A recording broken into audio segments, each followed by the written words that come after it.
Good morning, everybody. Morning. Good morning.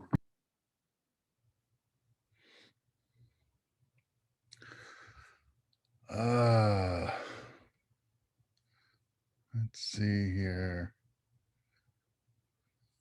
A lot of folks in the queue. That's good. That's good. Almost done, everybody. Almost done. Got 2 more Zoom meetings next week, and then you guys will get what, a couple of weeks off for summer, right? What's left of the summer?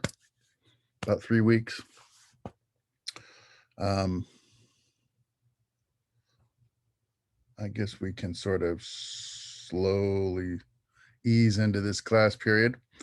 I want to talk to you today about something pretty easy, I think. Not too terribly complicated. No math, don't worry. I think I've thrashed you guys enough this semester with exposure and some of the other stuff. I want to have one of those relaxed conversations today about color. I call it color theory, but it's really not that complicated. I guess I can just sort of dive into it. Let me, as long as I've got you here, though, let me ask you. Yeah, I was just going to say color theory is not complicated, especially when you've heard it 7 times in your life. The amount of time people have told me about color theory is kind of ridiculous at this point, because I've been through so many classes that's like, and here's color theory. It's like, yes, I know. Well, what have you heard? You know, all the normal stuff. You got the color wheel, you got the split complementary and the triad and the achromatic and this and that, and that, but now that it's cinema, now it's like, okay, do that but with lighting now on top of it. So now the lighting is screwing with the colors, so now that's a whole different thing to add in. So it's a little bit, not bad. Because so let me throw this out to the group then. How many of you today are in the same boat that you feel like you've heard this 7 times already? Is that a fair estimate of those of you that are here? Do you agree with Robert? Is he kind of describing the situation? I like to know, because I like to know a certain amount of repetition in these classes, I think, is important. If you're talking about your UCF experience exclusively at this point, when you say you've heard this 7 times already, I don't necessarily view that as a bad thing, because it promotes retention between these courses. Some of these concepts need time to settle into your brain, as I've explained, particularly in the exposure section of this course. And so I think sometimes it's good if you hear kind of the same information, maybe not worded quite the same way, but you might hear it in a couple of your different classes, so you can kind of think about that issue from the different points of view of those classes. So if I talk to you about color theory and cinematography, you'll think about it from the point of view of cameras and lenses and lighting. And then if you hear it in your directing class, you might hear it from the point of view of emotional audience response or character performance. You know, if you hear it in editing, you might hear it in terms of color matching, clip matching, sequence matching, in terms of color correction. So I think it's not necessarily a bad thing, but what I don't want to do is have these conversations be boring for you guys. So one of the questions I was going to ask you this morning, just since I have you guys here, is, you know, think about if you have any reservations about how, you know, and it's hard in the summer session because we're jammed, you know, 6 weeks to cover concepts that we have much longer time in a regular semester. But setting that issue aside, you know, if you have some input, I would consider that valuable. When I think about these courses every semester, I try to take a step back and look at my classes, and I ask myself a couple of simple questions. Is it interesting, and is it digestible? You know, am I bombarding people with too much information? And am I making it easy for them to learn?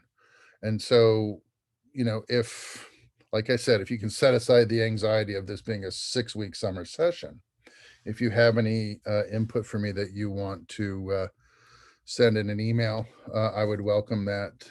If you have any suggestions, or if you think I should spend more time on certain things, that might be an interesting source of information. You can do those SPOIs, by the way. They should have sent you from your guidance office. They should have already sent you a reminder notice to let you know those are out there. Do me a favor, if it's just sour grapes and, you know, let's have a Zoom meeting about it, you know, instead of an anonymous SPOI where I can't help you, right?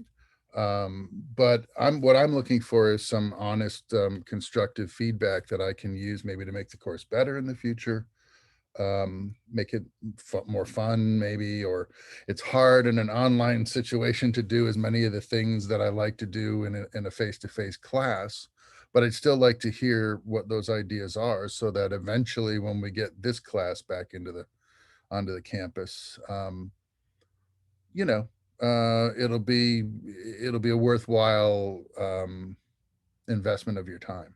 Okay. Just think about it. I'm just putting it out there now because we don't have much time left together. So I'd be interested in hearing what some of your reflections are on this course, and on, you know, on the concept of cinematography as a whole. I'm thinking about this because I've already started building my cinematography 2 class for the fall. I'm actually rebuilding it. So like I said, every semester I take a critical look at my own work and I say, how can I make it better? So cinematography 2 will have a sort of refreshed, updated look in the fall, for those of you who are moving on to that course. And then probably in the spring, I'll have, you know, this class again, several sections of it, and I'll want it to be as sort of up to date and fresh as I can make it. So I'd be interested in hearing what you have to say about that. Just really quickly, I have a note here to set a time with you, Corey, for tomorrow. Do you have a time that works best for you?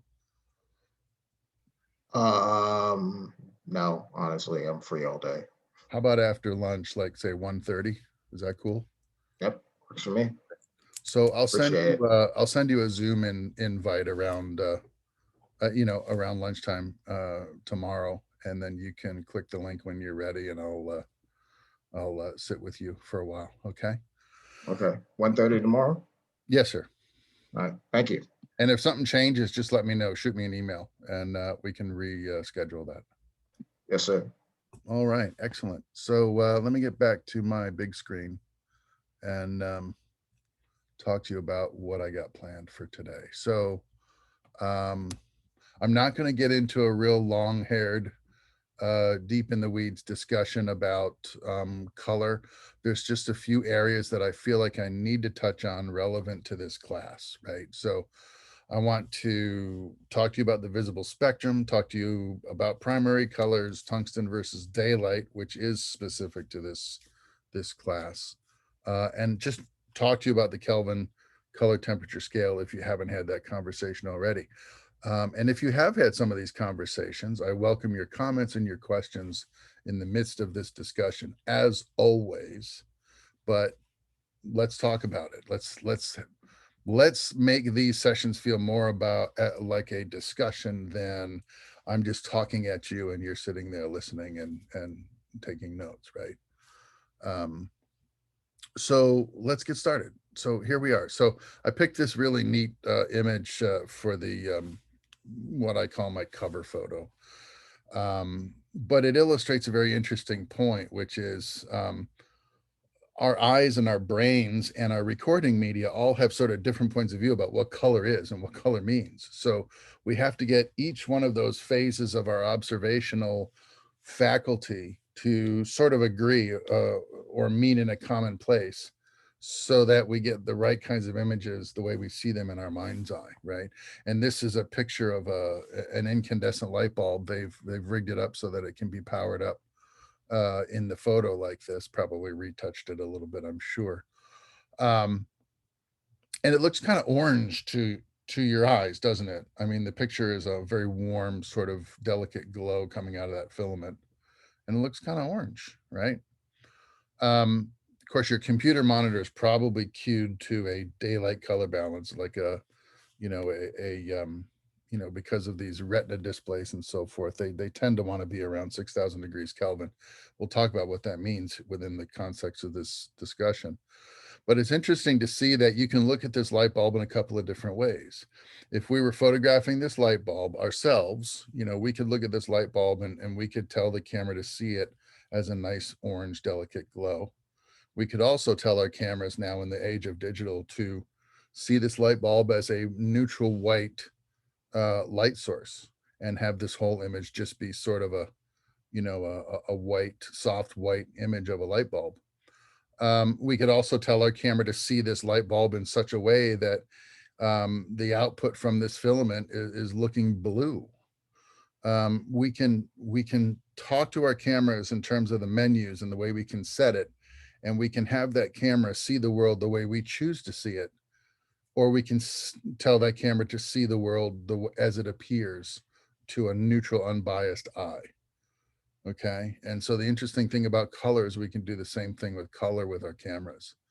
And part of the difference in the way these images appear is relevant to this thing we call this Kelvin temperature scale. So that's what I want to, you know, maybe center this conversation on today.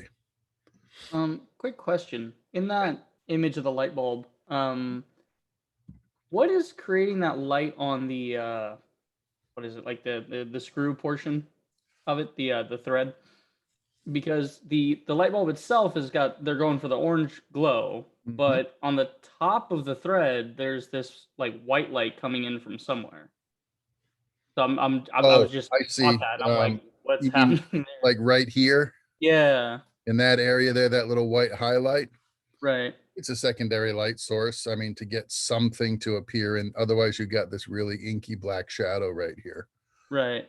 That's just creative lighting placement. You know, it's not doing anything to illuminate the scene. The scene is the scene has been exposed for what's happening right here, so Right. that you can see that detail. If we exposed the scene for what's happening over here, or if we expose this shot so that this lamp base was a little bit more well defined with more open shadow and more detail, this highlight would totally get blown out and eliminated. And you should know that now from our discussions about exposure, which is, you know, the camera is balancing brightness and darkness within the image, and we're setting it in such a way that we can preserve the most amount of detail. Sometimes detail in the shadows gets sacrificed to have the proper detail in the highlights, or vice versa. And because the recording media, even if it's film or digital, is going to have a range that the camera can capture, and then some detail is going to fall outside of that effective range. We have to make choices. I'm going to talk to you a little bit about that range here today in the form of a discussion about a little bit about grayscale. I think I got some grayscale in here. And then I get into that a lot in cinematography too. We touched on it in exposure. It's basically understanding that there's a sliding scale where the camera can choose certain values that are going to be well and properly balanced. And you're going to have a few values that are just going to be too dark and fall outside of that zone of effective exposure balance on either end of the spectrum, too dark and too bright. Okay. And so whatever's in the scene that you're choosing to preserve is in the form of detail is going to fall into one of three zones, either shadow, midtone, or highlight. Okay. And then that sliding scale, which we refer to as the camera's dynamic range or the latitude of the recording media, is going to have a certain amount of those zones. Very rarely all three zones in the same image, but we can, to a certain degree, have a little bit of shadow, a lot of mid-range, and a little bit of highlight well preserved and balanced for our exposures. That's why it's kind of critical to understand how to manipulate exposure. If you see an image on the monitor that you're shooting on set, and you see a lot of areas in that image that just lack detail because the image is way too bright in that area or way too dark in that area, you can go to the camera and you can change your settings and you can choose to see that image in a different way, and you can cue in on the things that you're concerned with, like highlights, for instance, and change the exposure solution in your camera to preserve that detail for your final image. Or the other way, shadow areas, you can choose to see deeper into shadow areas and disregard or deprioritize highlight information.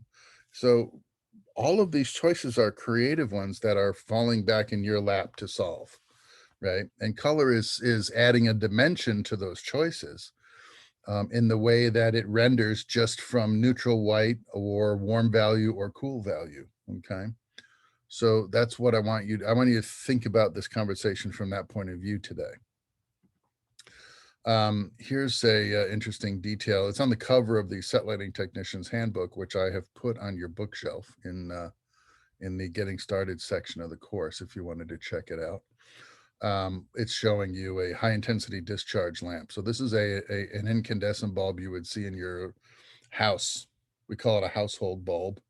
And it's probably loaded up in virtually every lamp you have in the house. This one, on the other hand, is in a motion picture high intensity discharge HMI lamp, we call it. And this is designed to give you a very intense, broad pool of light that emanates from the fixture and lights up large areas of the set. So we're going to talk about some of that here. So I'm going to start with the visible spectrum. And if this is, something you've heard before, just understand that for digital video, I want you to think about the range of the visible spectrum that we have to manage, which is something, just approaching the infrared or the ultraviolet ends of the spectrum. Everything in between that, from red to mauve or purple, are within our purview to manipulate or change or record accurately, depending on what our priority is.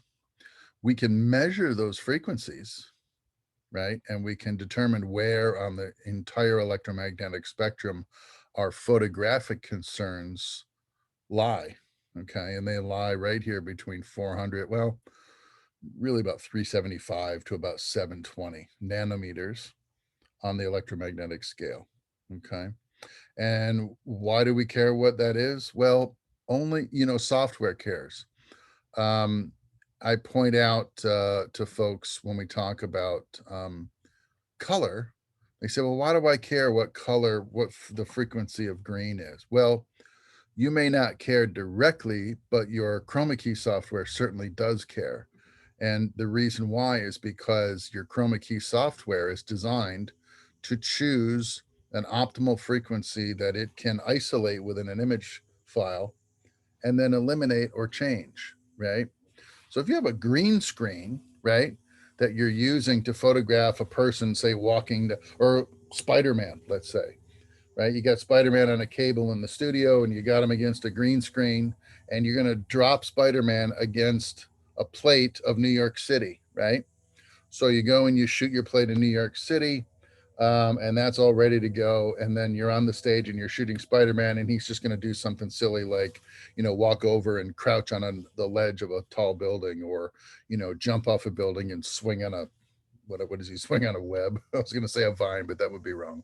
He's going to swing on a web, and go somewhere, right?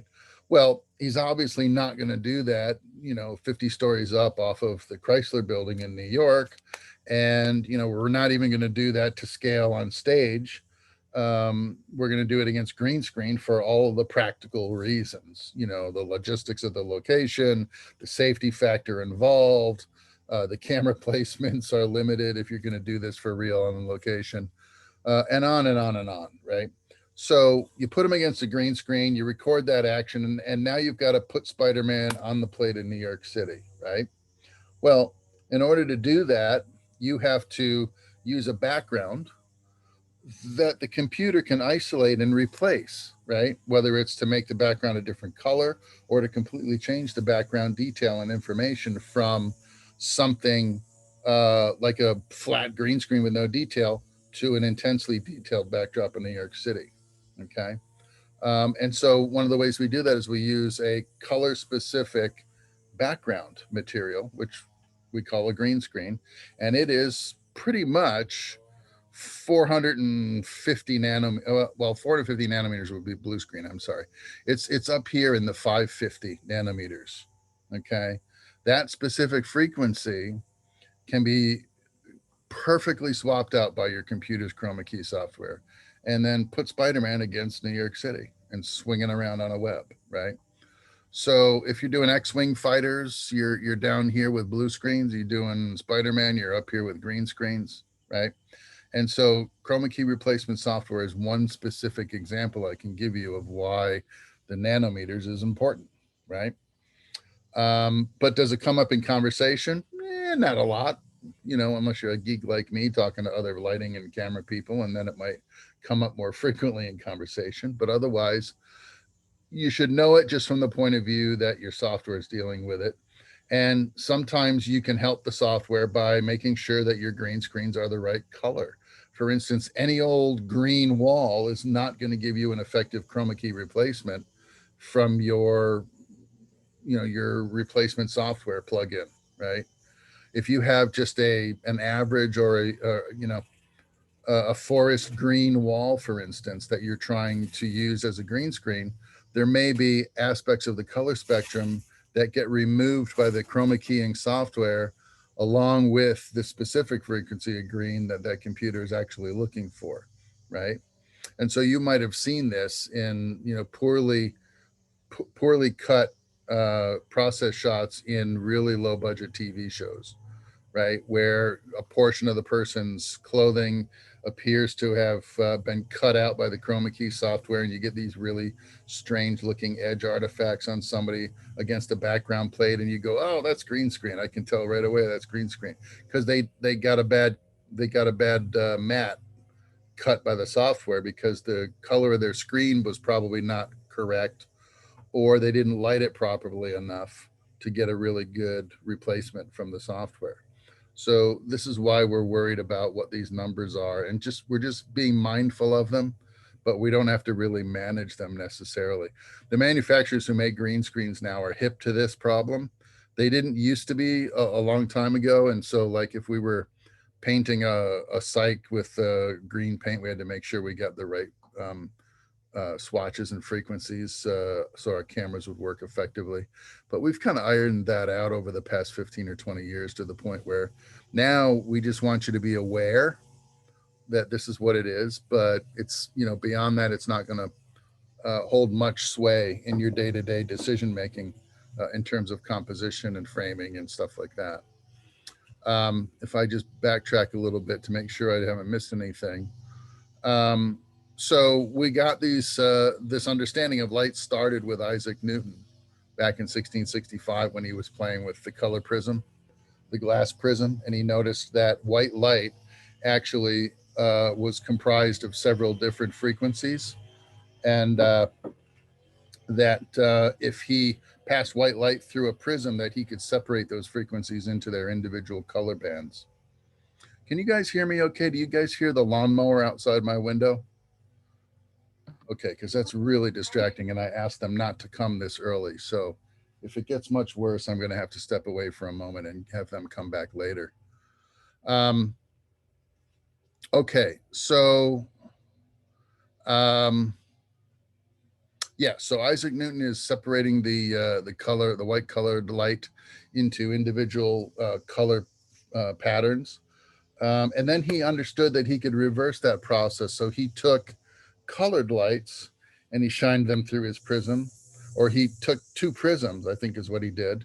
He broke up the components of white light into its visible spectrum, and then he passed that light through a second prism and restored the colored separated components back into a single white light source, right? So he understood at that point that the white light that he was seeing with his eye was actually kind of an illusion, and that the white light was actually the aggregate of several different colors all mixed together, and our eyes and our brains were completing the picture for us. and taking all that information and presenting us with the aggregate result of all of the different colored light sources, and showing our brains the white light resulting equivalent, right? So an interesting experiment. It's interesting that he did it quite so long ago. These were huge leaps in our understanding of technology of lighting, and art and color science and everything, happening back in the 1660s. So if you think we've got a lot of technological breakthroughs happening now, this was huge for his time. I mean, this was the kind of experimentation and information that was getting guys thrown into jail for life, in the dark ages, because those views were considered, conflicting to some of the established traditions and paradigms of knowledge that were, being sort of curated in those years. If I show you, I got a little video here, just really quick, on the visible spectrum, and just sit back and enjoy it. I think it'll just give you a really basic conversation on the visible spectrum, and then we'll move forward.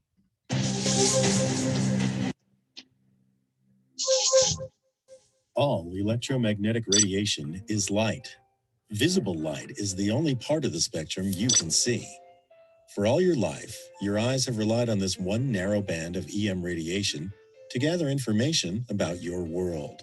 Though our sun's visible light appears white, it is really the combined light of the individual rainbow colors, with wavelengths ranging from violet at 380 nanometers to red at 700 nanometers.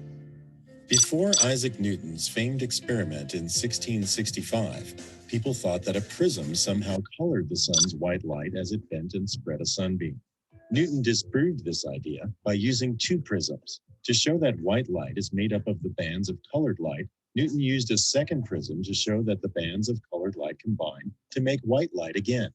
Visible light contains important scientific clues that reveal hidden properties. Okay. I wanted to stop it there because it's actually a NASA video, and he gets into satellites and satellite imagery and stuff that I don't want to get caught in a tangent conversation.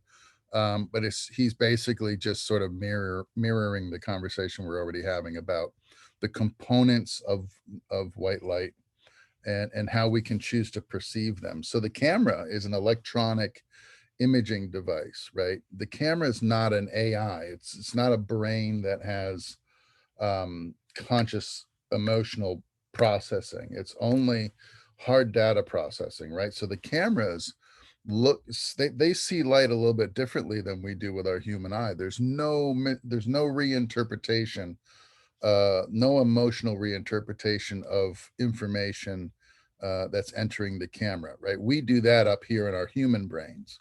So the camera is capable of seeing light for precisely what it is. And so we have to, a lot of times, we have to remember that. And when we're using our cameras, we have to make sure that the camera is rendering it the way we expect to see it in our emotional brains, right? So that's why we have to tell the camera, if we're shooting inside at a film studio and we're using incandescent light sources with tungsten bulbs and filaments and stuff like that, and if that light has a natural color quality that appears more orange to an unbiased, unemotional image sensor, we have to make sure that the camera understands that that's what we're doing, so that we can see the light either as a neutral white light source, or we can deliberately tell the camera to see that artificial light source in another way that will result in a different color rendering in our video files later. Like we can mix it up. We can tell the camera we're inside using artificial lighting when we're really outside, and then our images will have a color bias when we record them with that camera, because the camera is just doing what it's told, right? So we could go outside under what we would consider bluer light frequencies according to the Kelvin temperature scale, which I'll show you in a minute, but tell the camera we're shooting under orange color sources like incandescent lighting. And as a result, all the image files that we shoot outside will end up really, really blue, right? And we can do the opposite, right? We can shoot under incandescent light sources and tell the camera that we're outside, and the camera will think it's looking at blue light, and it'll record the incandescent images as really, really deep orange sources, right? So we can play games with the parameters. We can tell the camera the truth about what we're doing, or we can mislead the camera so that the camera will innocently render different color results as an outcome, right? So in order for us not to get lost, it's important for us to understand where we've started, right? So that's what we're doing here today. So we're in the visible spectrum. We've got 7 distinct bands from red to blue, and then all of the resulting hues and variety of color that we perceive as the wonderful diversity of color on your TV screen is a product of mixing these components in precise combinations and amounts to derive different hues of similar colors, like all the different values of green, all the different values of red, all the different values of blue, right? Is a combination of mixing and matching, adding a little bit more of another frequency to, to infuse that color and give it a quality that's a little warmer, a little cooler, and we get that interesting diversity. Okay, so color temperature then, when we're talking about color temperature in terms of photography, what we were given, again, several hundred years ago now, was an understanding of color that was derived from another fellow named Kelvin. And he had a lab over in England, and he was playing with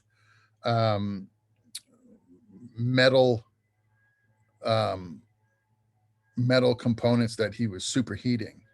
All right. And he discovered that if he took a 1 meter bar of, steel, and he began heating that bar of steel, when he reached certain physical temperatures, that bar of steel would radiate light in a certain color frequency that was very predictable, right?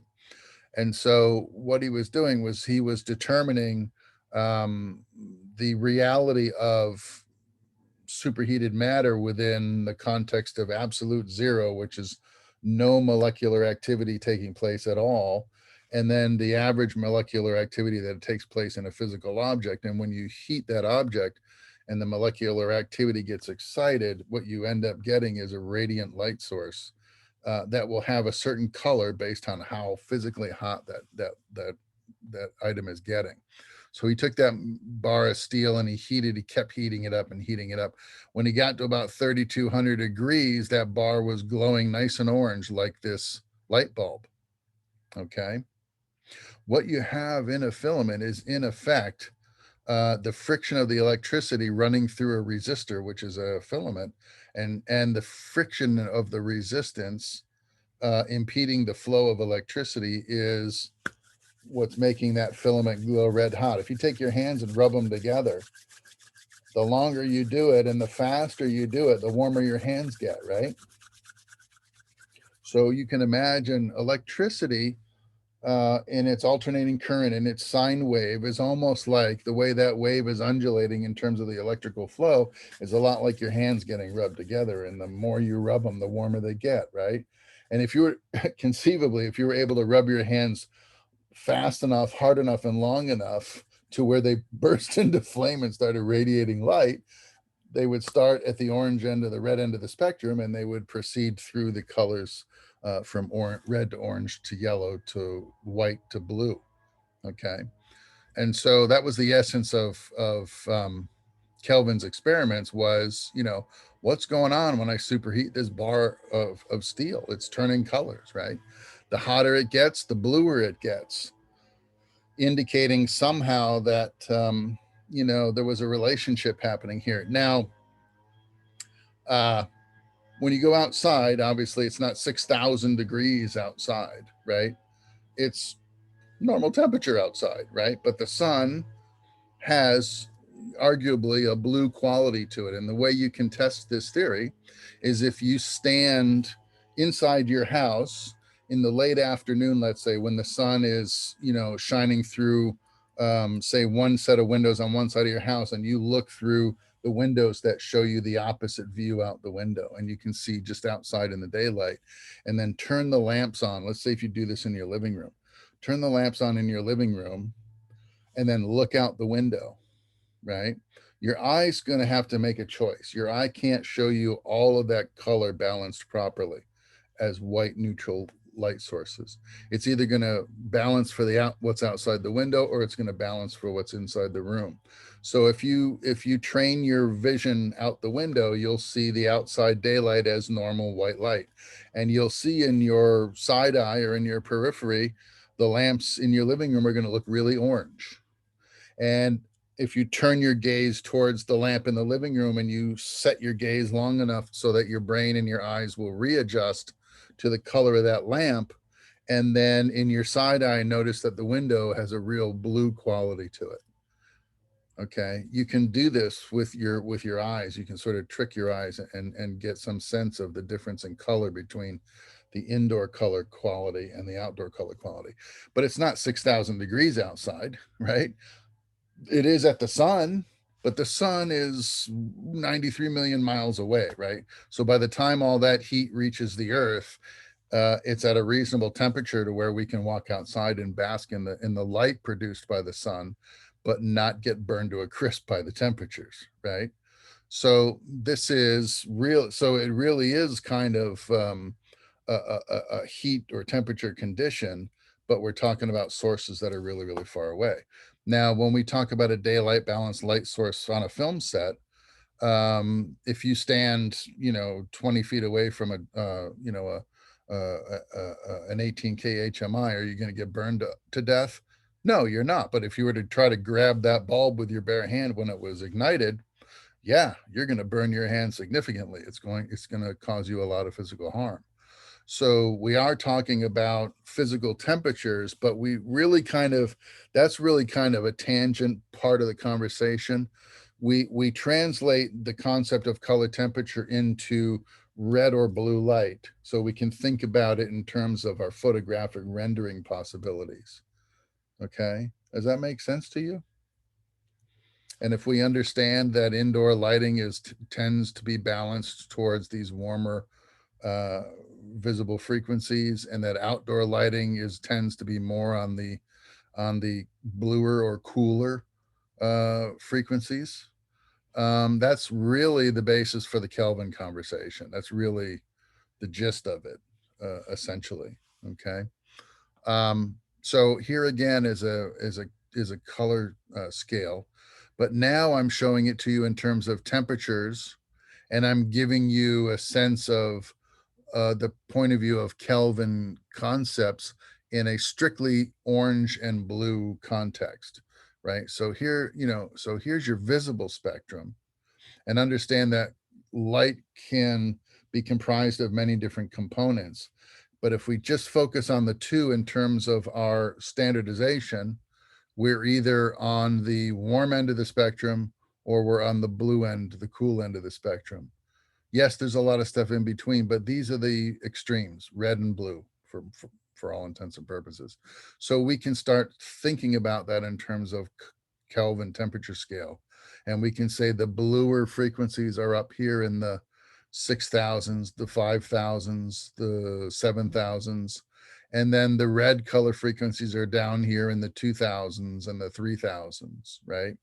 And then if we wanted to create a color standard, right, of artificial lighting, and have that color standard optimally be 3,200 degrees Kelvin, and the outdoor color standard optimally be somewhere around 5,600 degrees Kelvin.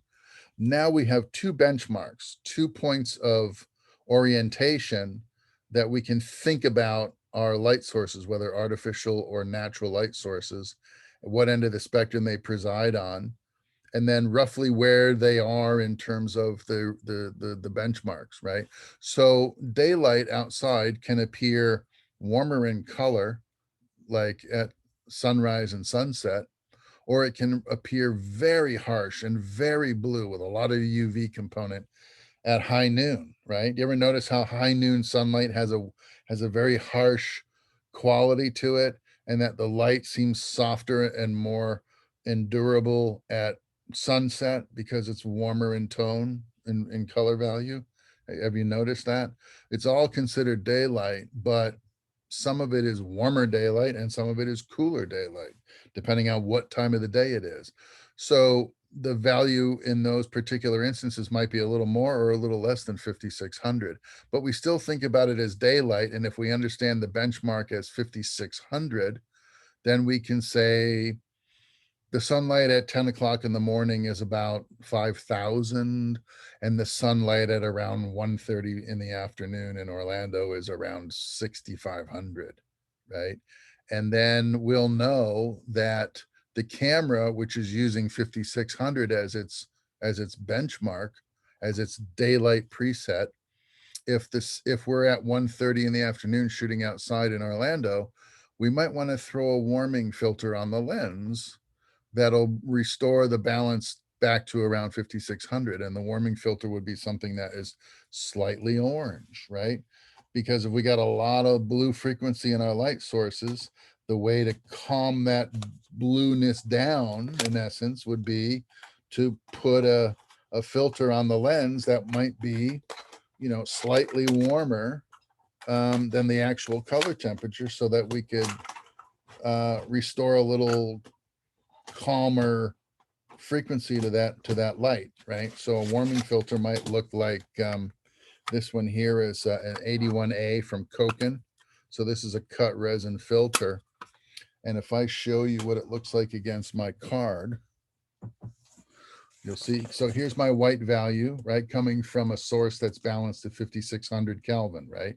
So the light I'm lighting myself with is balanced towards this daylight standard. Why?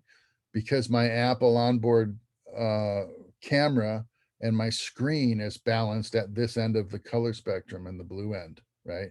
So my light source is matched to my camera capture device. But this warming filter could restore a little bit of flesh color, let's say. If I looked a little bit too washed out under the blue light, I might want to add a warming filter to this process and restore a little bit of that warm value to my skin tone, right?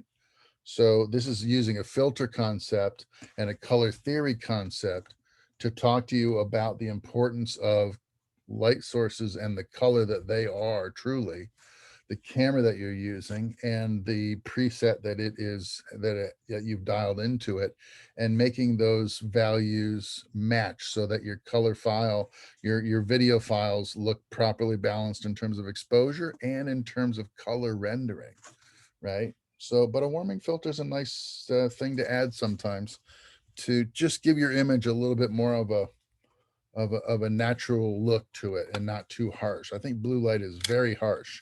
And so any sources that I use that are balanced around 5,600, I always try to use a slightly orange gel just to knock that Kelvin value down a little bit, because warmer light sources render skin tones, I think, more nicely. And so since shooting film is all about the exploits and the emotions of people, I want the people to have the most natural looking rendering above all else in a scene, right? So all the other colors in the scene can be slightly different and probably won't even register on my consciousness scale. But a poorly rendered skin tone is going to stand out like a sore thumb, because my human bias is looking at another human in a story and trying to relate, right? So whether or not the Ferrari is an accurate shade of red is not as important to me as whether the person has a healthy glow to their skin when I photograph them, right? So I want to know about all this information so I can play with it and tweak it and make sure that it is representative of what my heart and my mind felt when I saw that scene and I recorded it for my audience. Okay, this is what I'm doing, right? So understand that the camera is going to have some presets that are reliably programmed into your image processor, and it's informing the camera of what color light sources you're working under or using to illuminate your subject. And they're either going to be warm in quality or cool in quality, daylight in quality or tungsten indoor in quality. And so we'll use those phrases and terms interchangeably: indoor lighting, outdoor lighting, tungsten lighting, daylight. HMI is tungsten. HMI is high intensity discharge lighting, which is what we use on film sets. It's blue in color. Incandescent light sources are orange in color. The stuff we get from Airy and from Mole Richardson and from Desisti that we use on stage use incandescent bulbs with filaments in them. Filaments glow orange, gases glow white when introduced with electricity. Okay, so an HMI light bulb is going to have gases in it that are energized by the electricity passed through it, and when it burns and ignites, it ignites with a blue color to match daylight sun sources, right? Incandescent light runs through a filament and uses friction to heat up the filament to glow with a light source that's orange in color quality. So we use the sun as an icon for daylight fixtures and a light bulb as an icon for incandescent fixtures. So do you see how these tropes are sort of manufactured and then used to help you understand, wrap your head around the concept of daylight and artificial color balance? Okay. So this is trying to show you that relationship, and that sometimes we can meet in the middle with a mixture of these color frequencies that inform our brain of a very comfortable, what we call a soft white situation, which we perceive as just white and neutrally biased color temperature. Okay.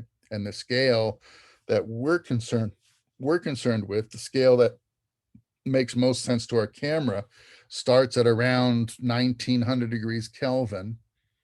And it starts with a candle flame, right? So have you ever taken a picture of somebody lit by a candle flame, and then you look at that picture after it's been developed, if you shot film, or when you open it up in Lightroom, let's say, or Photoshop, and the light from the candle makes the person look really reddish or orangish in color? Have you ever tried that little experiment? That's because the light emitted by a candle flame, even though it's going to burn your fingers if you touch it, when we're talking about the context of how hot it could conceivably get, it's really not very hot in context to color temperature. It would have to be much hotter than 1900 degrees to burn with a blue light instead of an orange light, right? So candles burn at about 1900 degrees Kelvin. The lamp in your living room that's next to your couch burns at around 2800 degrees Kelvin, right around here, right? Which is why it still looks kind of orange when you photograph it with your camera set to indoor color temperature. And if you use studio light fixtures that are manufactured specifically to work on films and video shoots, the bulbs that are used in those light sources are tuned to this 3200 Kelvin degree, because the camera is going to want to shoot at 3200 degrees color balance, right? So the lights should match what the color of the camera is going to be. And so that's where this is all coming from. And if you look, some of you on your point and shoot cameras, I don't have a straight up point and shoot camera here, but maybe, let's see. I think the menus in the Panasonic cameras will show us these icons when we're thinking about color. Let's see. Yeah, here we go. So if I activate my, oh, I thought this was touchscreen. Okay, let me go to my white balance mode here real quick. Menu. And no, that's not right. Let's see. Now let me do one with a touchscreen. It's much easier for me. Let me see if this EOS M has what I'm looking for here.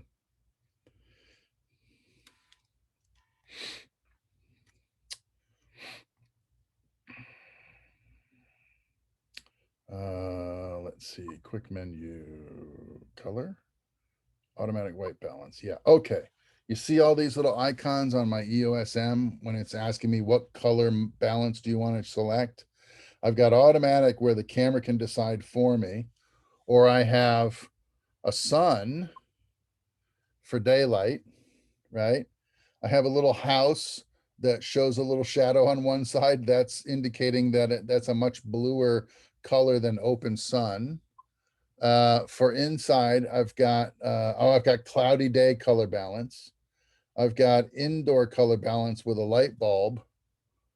And I have another icon that's just trying to describe fluorescent lighting, because fluorescent lighting has a specific color to it. And then the last one is for automatic flash. So the little icons on your point and shoot cameras are using these same symbols, the symbology, to refer to these situations. They're just not telling you what the numbers are. It's just saying, do you want the light bulb mode? Do you want the sun mode? Do you want the shadow side of the house mode? Do you want the fluorescent lighting mode? Right. And that's informing the camera of what kind of light sources you're using to take pictures. Did you ever, when you're on campus, well, they've done a pretty good job of changing out most of the lighting on campus at UCF to kinder color sources, LED color sources and stuff. But let's say, have you ever gone into like Big Lots and they're using the old school fluorescent lighting in the ceiling, and you walk in from the parking lot, and the minute you step inside Big Lots, everything looks kind of yellowy green and dingy looking, because the artificial light sources are not what we would call full spectrum light sources. And so they've got a mixture of a lot of garbage frequencies that our eyes perceive as kind of dingy looking lighting, right? That's because those sources don't have really good color rendering to them. And so they've been cheaply manufactured with cheap materials and give you a really dingy result that is missing a lot of the proper color frequencies that our eyes rely on to show us the world in living color, right?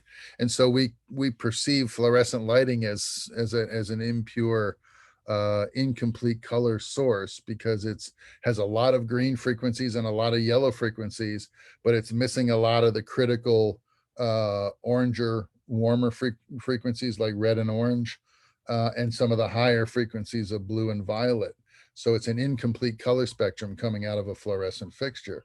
And that's why we don't really like the way it looks. And our cameras have to be told when we're shooting under fluorescent light that we're doing so it can change the way it sees that on the image processor and restore the colors to neutral white values for us. And if we can't correct it with our camera menu, we can pick a filter to correct fluorescent lighting. And the filter that corrects fluorescent lighting to a very large degree is slightly pink in color, right? Because the fluorescent lights have an overabundance of green frequencies in it. So if you now think about your color wheel in terms of the photographic conversation, we have to choose a color opposite of green to counterbalance the effect of an abundance of green light. And the opposite of green on the color wheel is going to be a value in the range of pink. Okay, so we put a pink filter on the camera, and that will fix a lot of the problems with the fluorescent lighting. Okay. Fluorescent lighting kind of exists outside of the context of this graphic, because this graphic is showing you the photographic range of red to blue, and fluorescent is kind of outside of that because it has this green component that we don't really associate with the Kelvin temperature scale. If that metal rod that that Mr. Kelvin was experimenting with hadn't been steel, if it had been some other metallic element with different molecular properties, like if it had been a piece of I don't know, well, for instance, here the lights that light up the parking lot at the shopping mall, right? At night, when you see those lights, they kind of have a green, everything's got a kind of a green halo around it. It's blue light, but it's kind of got a green halo around it. And you know it's blue light because when you look into Best Buy, the lighting in there looks kind of warm and golden in color, and the lights in the parking lot feel kind of cool and greenish in color temperature, right? That's because they are using a gas light bulb, a high intensity discharge light bulb called mercury vapor, right? Mercury is a metal, but on Earth, mercury exists as a liquid, not as a solid. But it's still a metal. It's part of the on the atomic scale. It's part of the it's in the earth metals section of the atomic scale.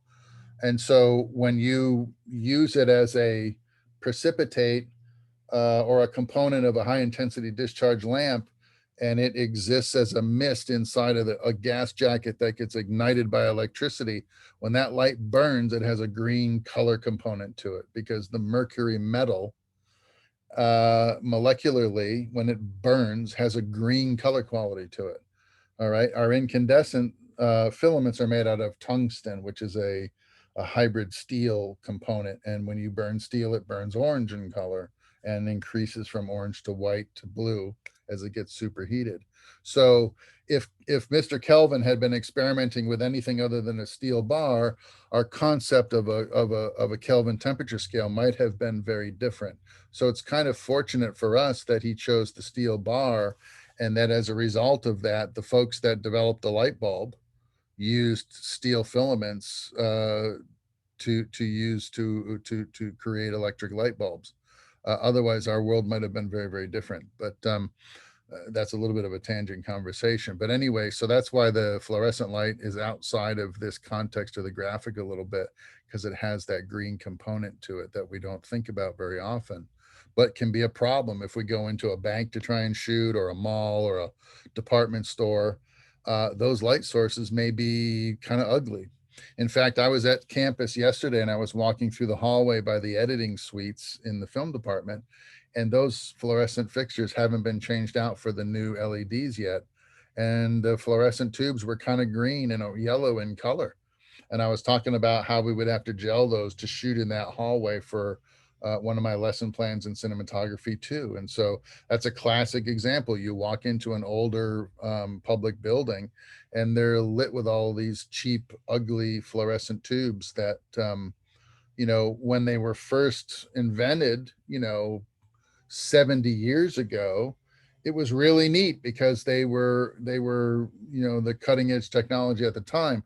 But we've gotten so much better now with our imaging sensors and our cameras and our understanding of lighting and what lighting is, that we now look at those sources and we go, ew, we got to fix that with filters and color correction. So this is what's going on. So think of the little sun and the light bulb icons as your extremes of color temperature in digital cinematography. Okay, sun for blue light, light bulb for warm light. And then these color frequencies can have aesthetic meaning, they can have emotional meaning, right? When we start using them as a compositional tool, just like framing and lenses and filter choices, we can start using the actual color of our images as a compositional choice as well. And what you might notice, especially in like TV shows, when they do like a night exterior shot on a cop show, let's say they're in the alley and they're looking around for evidence of a crime, right? And one cop turns to the other and says, have you found anything? And the camera's looking at one of those cops in a close-up, right? And you notice that the cop has an edge light, and the edge light's kind of cool and blue in color. And then they're lit softly and indirectly from something in the foreground behind camera that's giving them a nice shape and a nice exposed glow.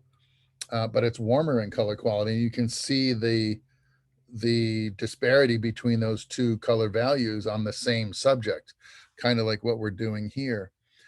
We use blue light as an aesthetic choice to symbolize moonlight, right? So that exterior alley on the cop show, the edge light represents what our brains might perceive as the glow of the moon coming from the sky at night, right? And then the warm source might be the light coming out of the back door of the Chinese restaurant that feeds into the alley where the cooks go and toss out their their rotten vegetables and their uneaten food, right? And so there's a little bit of warm light coming out of the doorway of the Chinese restaurant, hitting the cop in the alley. He's getting lit with an edge light that separates him from his background and appears blue in color, which psychologically infers that he's outside at night. Because looking down an alley, if you don't see the sky and stars and you don't necessarily know that it's daylight or whether it's daytime or nighttime, unless we give these sort of psychological clues to our audience. So the edge light being blue and the foreground light being warm psychologically tells our audience it's nighttime in the alley behind the Chinese restaurant. Okay. Does that make sense? If it was daytime in the alley behind the Chinese restaurant, we'd have a lot of light. At night, we use less light. We allow more shadows in the frame at nighttime. That's another emotional way to signal the audience it's a night shot, right? In the daytime, there's fewer shadows. There's more detail visible. The sources are very big because the sky during the day is a huge light source, right? So there's going to be a lot of light cascading down into the alley from the daylight sky. Everything will be neutrally balanced in terms of color, and there'll be less contrast on the cop's face, less of a pronounced edge light in a day exterior shot in the alley, and everything will have sort of a neutral white balance to it, right? Whereas the night shot had a complementary light balance to it, right? It had a blue component and an orange component, right? This is the color theory that I'm talking about now. Okay. So tell me, Robert, have you heard this conversation 7 times before? Couple times? You probably heard it in art class. You certainly would have heard it there. Yeah, the warm and cool receding and yeah. But the okay. but for the purposes of film, like I said, the lighting becomes like another layer on top of the color, so it's like tailored to cinematography, like you said. Good. So we're adding to your existing knowledge of color theory at this point. That's good. That's a plus, right? And you said something that's really important. That was one of the next things that I was going to mention was one of those psychological components, especially in the night exterior shot in the alley of the cops looking for clues, right? Warm color values are associated with foreground information and cool color values are associated with background information, right? So a lot of times what you'll see, especially in a cop drama on TV, night exterior in the alley, 2 cops digging around in the dumpster behind the Chinese restaurant. If you look past the cops deeper into the alley, the lighting that is hitting details back there, like the sides of buildings and doorways and things, will be cooler color values. And then the things happening in the foreground will be warmer color values. That does a couple of things. It helps establish the geography of a shot for the audience. It helps us by establishing a 3-dimensional or a depth aspect to the image, right? If we know that the foreground is warm color quality and the background is blue color quality, when we see that difference close at hand, like what we have here, right? It helps our brains understand what part of the image is background and what part of the image is foreground. And it actually gives it a 3D effect, right? So warm colors, psychologically, we say warm colors approach the camera and cool colors recede or drift away from camera. Okay. And here's another way that you can test that theory. If you're standing, let's say you go to Tennessee and you're standing in the Blue Ridge Mountains at little 5 points, I think they call it, where 5 states come together in one sort of property boundary. And at the top of the mountain, if you look one way, you're looking at Tennessee, you look the other way, you're looking at West Virginia, you look the other way, you're looking at Georgia, and so forth, right? If you look at the mountains in the distance as they stack up towards the horizon, right, the mountains are going to appear bluer in color as they get further away from you, and everything in the foreground is warmer, right? Wouldn't that be due to aerial diffusion then? Because of the further something out gets, then it starts playing with the lighting, so it tends to push it back and all that. This is a rabbit hole, man, and we can Yeah. go as far down it as you want to go. Okay.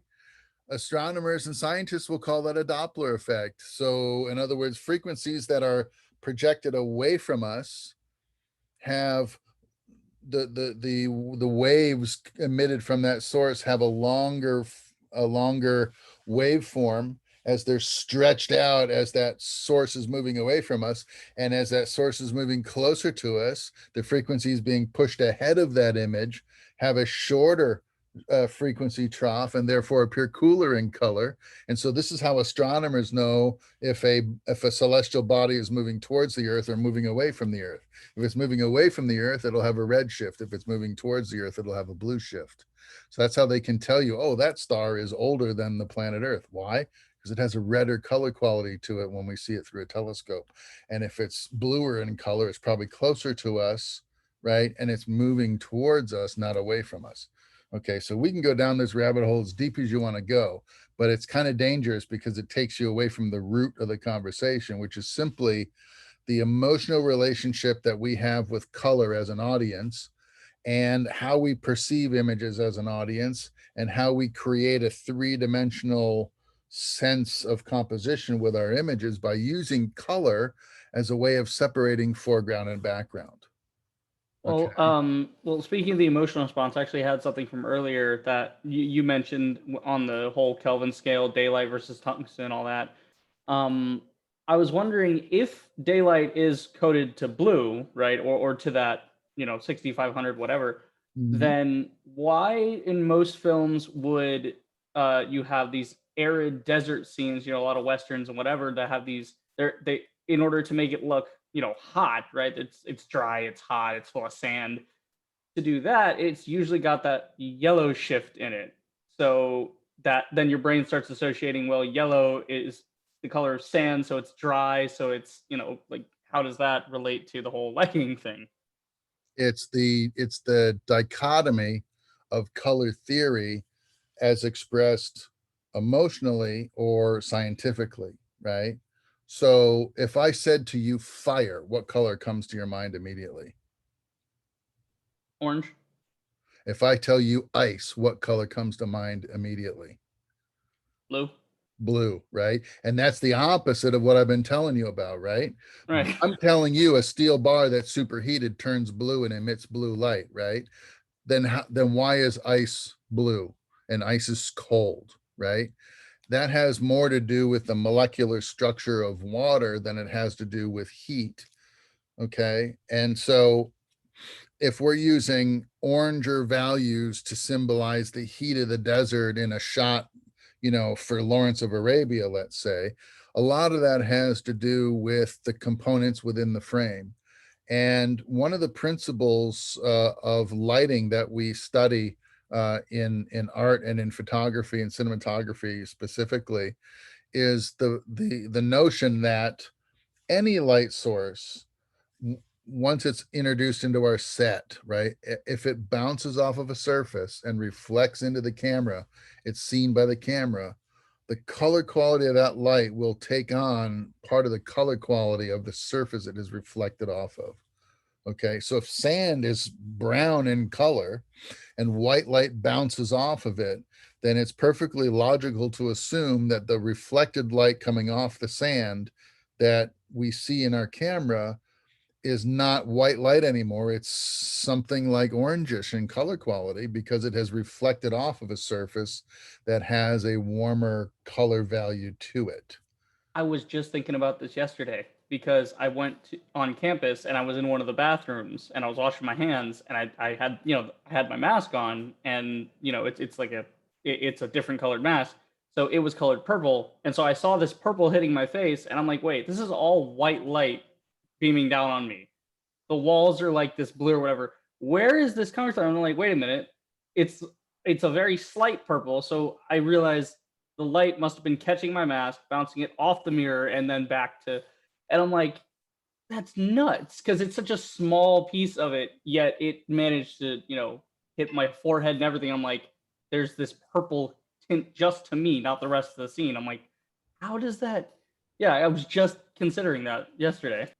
It's part of the components of light theory, that we use to great effect with our digital cinematography. For instance, I can give you a couple of practical examples, right? So if you're using a color calibrated light source, blue or orange, doesn't matter, and you match the camera's CCT, corrected color temperature, to match the light source, the video files that you get resulting from that relationship are going to be neutral white looking files, right? Okay, so you're using this nice big light source, right? And you're photographing somebody standing in a room, like this young lady, for instance. Okay, now let's say that you're going to use a bounce card to redirect a little bit of that really strong light source that's coming from slightly behind her. And you're going to redirect a little bit of that with a bounce card onto her face. So the face has a little bit more exposure and it has a little bit better shape to it, right? The bounce card is going to be a white bounce card. And you're going to bounce whatever light's coming from behind her onto the white bounce board, return it onto her face, and get a filling effect. Okay, we'll talk about that more next week. All right, but it's the bounce card is going to return the same color value of your light source, and since you balanced it to your camera, whatever you reflect back on your actress is going to have the same neutral white quality as the key light that lit her from slightly behind. Okay, now what happens if you want her face to be more warmly lit than the light source that's actually doing the work of lighting your actress? Well, you might try to put a piece of gel on your bounce board, and that might work because the light coming from the light source will hit the bounce board, which is now covered in orange gel, and the surface that it reflects off of will have a warm quality, which will give warmth to your subject. You could do that, right? But it's kind of a waste of gel, and a more convenient solution would be to use a reflector that isn't white. Have a reflector that is orange in color, so that when the white light hits the reflector, it reflects back a little bit of that orange bounce board, and the light that fills the side of the face opposite of the light source is warmer in appearance than the actual light source itself. And you can do that really easily. When we use bounce boards on film sets, we just use styrofoam bounce boards. Okay, and the kind of bounce boards that we use, pretty much all the tools we use in Hollywood have been repurposed from some other walk of life, right? So the beadboard styrofoam that we use for bounce boards on a film set is actually sheathing for house construction. It's an insulation material. It's also a sheathing material to go between the studs in your wood frame structure of your house and the siding of your house that is on the outside, right? But it comes in 4x8 sheets. It cuts real easy with a razor knife. It's white in color, and it works great as a bounce board. It's super reflective, right? Well, you can go to Home Depot, and some of their sheathing, some of their foam insulation is actually blue, not white, or it has a blue skin on it that protects the beaded styrofoam underneath from peeling apart and falling apart, and keeps it in the shape of a 4x8 sheet of styrofoam. If you don't peel that blue film off of the styrofoam bead board and use that blue board as a reflector, you get a nice cool reflectance off of that styrofoam board. And so you can get a nice color, a cool color bounce off of that styrofoam if you don't peel off the protective plastic layer, right? And if we want to use warmer surfaces than white styrofoam bounce board, a lot of times what DPs will ask us to do is put a warm textile over the bounce board and just staple it on or tape it on. And quite often what we use is natural fiber like muslin cotton muslin that has not been bleached. So if you've ever had a linen shirt, for instance, or a linen sport coat, maybe, and you'll notice that it's not quite white. The fiber's not quite white. It's very light brown. If you really could assign a color to it at all, it's a light brown natural fiber, right? So the way we get linen shirts to be white in color is it's bleached at the factory before it's sent out, and so all of that natural color of the fiber has been bleached out with chemicals. So you can get unbleached muslin material. You can get it at Walmart in the fabric center at Super Walmart in bulk, and cut off a big piece like 3 or 4 feet square and staple it onto your bounce board, tape it, so it stays. And when you use that as a reflecting surface, it will have a slightly warm or orangish quality to it when white light hits it and it reflects off. So a lot of times we'll have 3 kinds of bounce boards on a feature film. We'll have unbleached muslin boards, white bead boards, and blue bead boards, right? So that we can add a little warmth or a little coolness to a close-up when we're using reflectors as a light source, okay? And we did exactly that to Gretchen Mall walking on a beach in St. Petersburg, Florida one year. I was on a feature film with John Bailey, an ASE cinematographer, old timer. And he had the grips take their existing muslin bounces, 8 foot by 8 foot panels that they would string into a metal frame and use as a reflector. Bailey had them dye the 8 by 8 muslin reflectors, dye them red. And the thing about color dye is if you mix a batch of color dye in a big vat and then you throw some material in there, like your shirt or your pants or whatever, the longer the material sits in the dye, the deeper that color will be, right? So if you throw that material in for, just enough time for that material to get wet and to soak up some of the color, and then you pull it out of that red dye bath, right, and let that panel dry, it's not going to be really deep red in color because it didn't sit in the dye solution long enough, but it's kind of pink in color, right? Almost like when you wash a brand new red sweater in a load of whites in the laundromat, and the red sweater leaches red color dye onto your underwear, and all of a sudden your underwear is pink, right? Well, Bailey had the grips do that to their 8 by 8 muslin bounces that they were going to use on the beach the next day. And as a result, we had big, warm color bounces. And Gretchen, in this scene, Gretchen had a beautiful sort of red lacy dress on and a big red hat, like 1920s style, big red hat and a parasol, right? And she's walking down the beach, and the Steadicam is leading her, right, in a leading shot.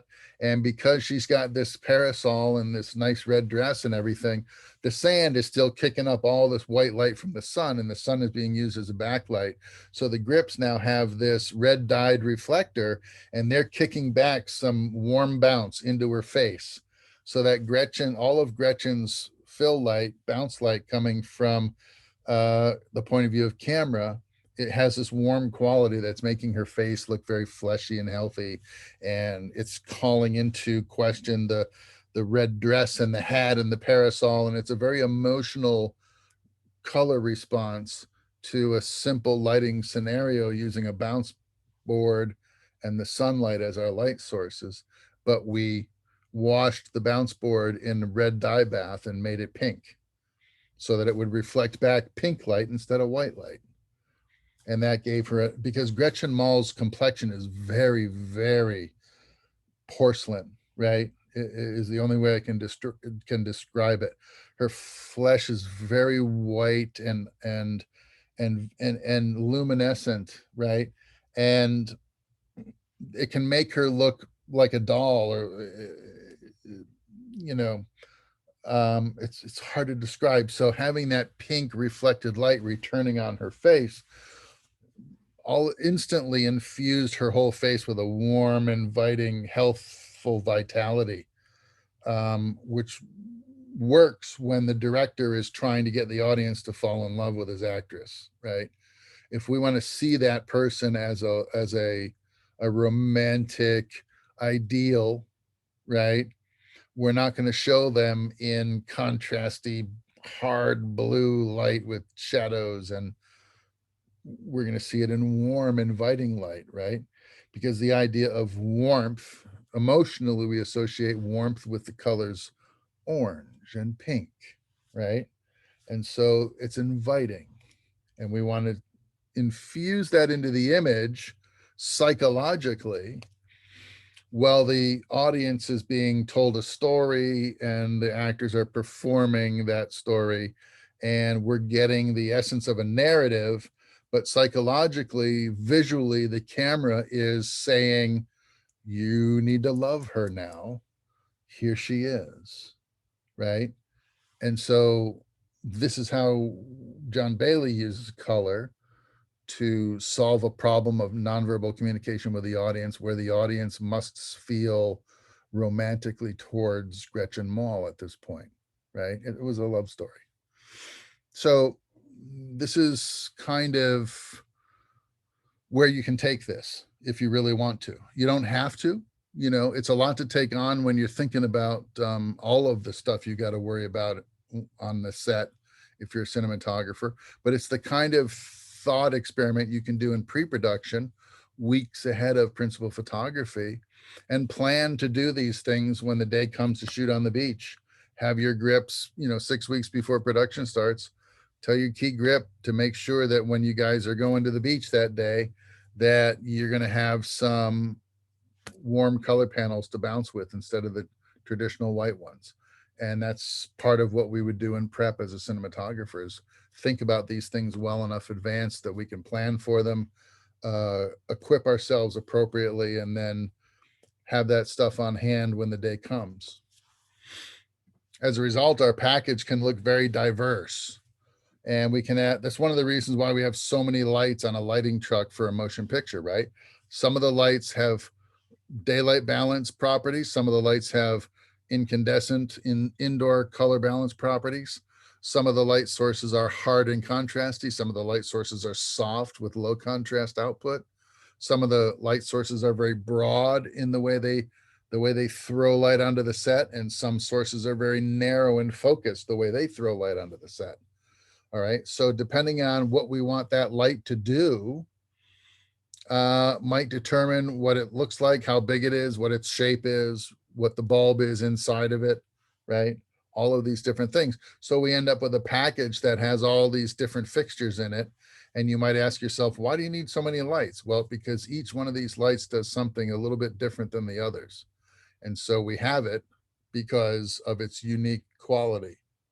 Think of them, you know, Vittorio Storaro thinks of his light sources as his brushes, as if he was a painter, right? So each one of these brushes represents a different kind of brush stroke that you can apply to a portrait or a painting to get a particular kind of result in the image, right? So these become your brushes, your lights become your brushes, and you become an artist painting an image for an audience.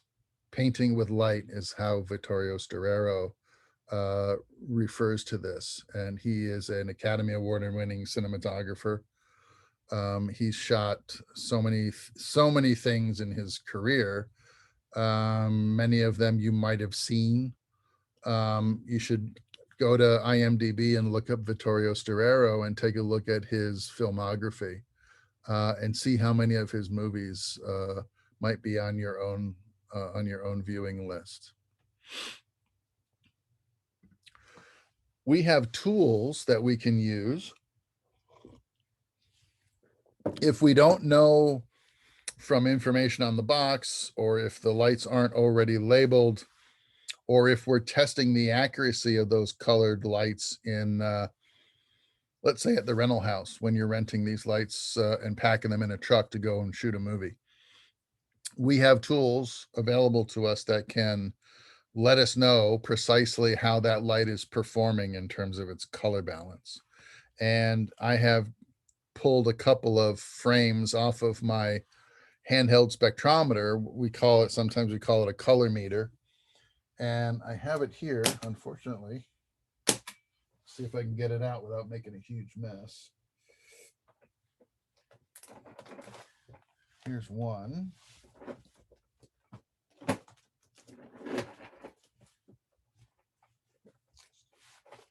Here it is. Okay. So when I was gaffing films, I had two really handy tools. One of them was my traditional color meter. Okay. And what this color meter would do would tell me, strictly speaking, a lamp that I was using, was it more towards the orange end of the spectrum or towards the blue end of the spectrum? So if I turned it on, this one might have a dead battery. It does. If I turned it on, I would use the actuator and put the lumisphere into the light source, into the light coming out of the light source, and take a meter reading, and I would get a number value in this window that would be somewhere on the Kelvin scale.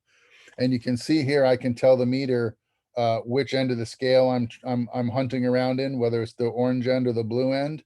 And then it also has this condition over here called CC, which is when I would be under fluorescent light sources. For instance, if I push this button, the value in the screen would switch from a Kelvin temperature to a plus or minus value on a scale of -4 all the way to +4, let's say. And if depending on what that number value was, it would inform me if that light source was a little on the pink side or a little on the green side, right? So not only did I want to know if it was incandescent or daylight imbalance, but I would also want to know if it had a slight pink quality or a slight green quality to it. And I could toggle back and forth between these two buttons to see the information in the readout.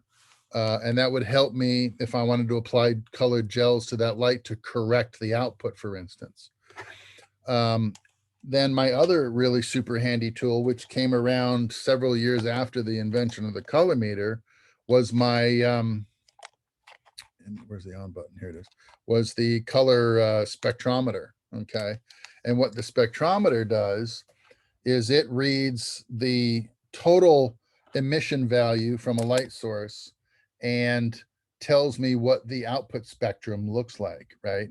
So we're talking about the visible spectrum, and it had, the explanation was, the components of a visible white light source broken up through a prism gives us these separate color values. Well, that's a linear representation of what's happening to white light if we could split it up with a prism. But if we've got a light burning on set and we just want to know, does it have a color temperature bias to it, and what is it? I can use a spectrometer and it will show me the actual color spectrum represented on a graph coming out of that light source. So I would pick spectrum in my presets, and then I could, there we go. I get a grid, right? A matrix. And then I'm going to take the lumisphere on this guy. I'm going to point it towards my light source. So for this, I'll use my key light over my head, right? I'm just going to, it has an actuator button on the side. If I hold it into the light source and push the button, I get a visual representation of the spectrum of light coming out of that light source. Okay. And this is pretty much, this is very close. What I've got on the screen here is very close to the same kind of light source. It's an LED light source that I checked. And I just wanted to see if it was balanced for daylight or balanced for incandescent light. Right now, on all modern sources from the manufacturers, they got a switch that's labeled, so we know what end of the spectrum we're using when we turn that light on. But if you didn't have the benefit of that, or if you thought for some reason that that light was labeled incorrectly and you wanted to know exactly what the color spectrum of that light source was, you'd check it with a spectrometer and you would get this little graphic representation. It shows you all the colors of the spectrum represented here in the form of a histogram, right? And it has a prevailing value, which we call prevailing lambda. That's what this symbol means right here, right? And the prevailing lambda, if you look at this point on this graph, it goes up and it peaks out at 453, right? 453 nanometers. If I go all the way back to the visible spectrum graphics that we talked about, and I show you the frequencies, here's 450. 453 is about right here, right? So that is a hard blue light source. But just like regular sunlight, sunlight has all of these colors contained within it, right? But for the sake of the camera, if I want it to render as daylight, it has to have more of the blue end of the spectrum than any of these other frequencies. It needs these other frequencies to be a very full and vibrant value of blue, but it needs more of blue than anything else if I want it to look like blue light. All right, so now you can think about this graphic representation here as showing you what the prevailing color of that light source is. And the highest peak on this graph is blue. So I know it's a daylight light source, but it's also a full spectrum light source because it has also components of green, yellow, orange, and red light in it that gently roll off to 760 nanometers. Okay. This is a nice light source that is daylight balanced. And so that's the information I'm getting in my readouts for my spectrometer. We know that the daylight standard is 5,600 degrees Kelvin, right? Well, the CCT of this light source is 5588. That's about as close to spot on as you can get, right? And it has a prevailing lambda of 453. That tells you exactly what color of blue is coming out of that light source. It's daylight blue. And here's the supporting documentation, right? CRI is a color rendering index, and that is just an index from, it's 1 to 100, but the usable range is really 70 to 100, right? So if a light source has a CRI of 75, then it's not really very accurate color coming out of that light source. It's not exactly incandescent or exactly daylight. It's some dingy value in between. The higher that CRI gets to 100, the more accurate we say the color rendering of that light source actually is.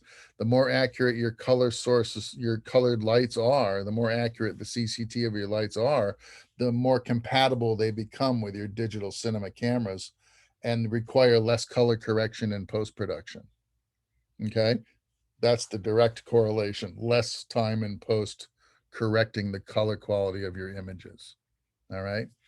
So if you looked at this spectrum over here from a different kind of light source, what could you tell me about this spectrum?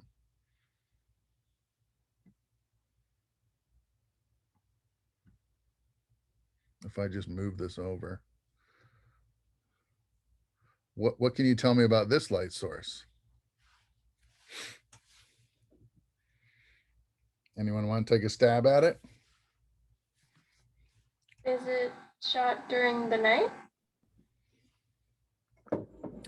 Checking the color quality of a light source is not going to have anything to do with whether I'm using it at nighttime or during the day. I'm testing the light coming out of the light source itself. I want to know what color it is. So I use my spectrometer and I got this graphic. So what could you tell me about that light source? What color is it?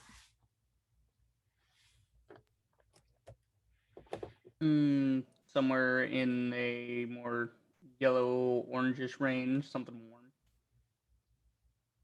And if we were to use terminology to describe that, would we call it daylight or incandescent? That's probably an incandescent. It's probably an incandescent light source because here's the prevailing lambda. Here's the peak. The highest peak on the chart is here. And if we draw a line down to the nanometer scale, it's coming in at about 640 nanometers. If we go back to that Kelvin scale I showed you initially, let's find 640. Where's 640? Where's 640? Oh, 640 is over here. Look at that. Right smack dab in the middle of the orange part of the visible spectrum. So we can assume with a great high degree of accuracy that light source I measured with my spectrometer is an incandescent light source. It's a tungsten fixture. It's an indoor balanced light fixture. And you'd be right, because the supporting data that go with this graphic are over here to the left. CCT 3225. Do you remember what Kelvin temperature I told you indoor lighting was balanced to as a standard?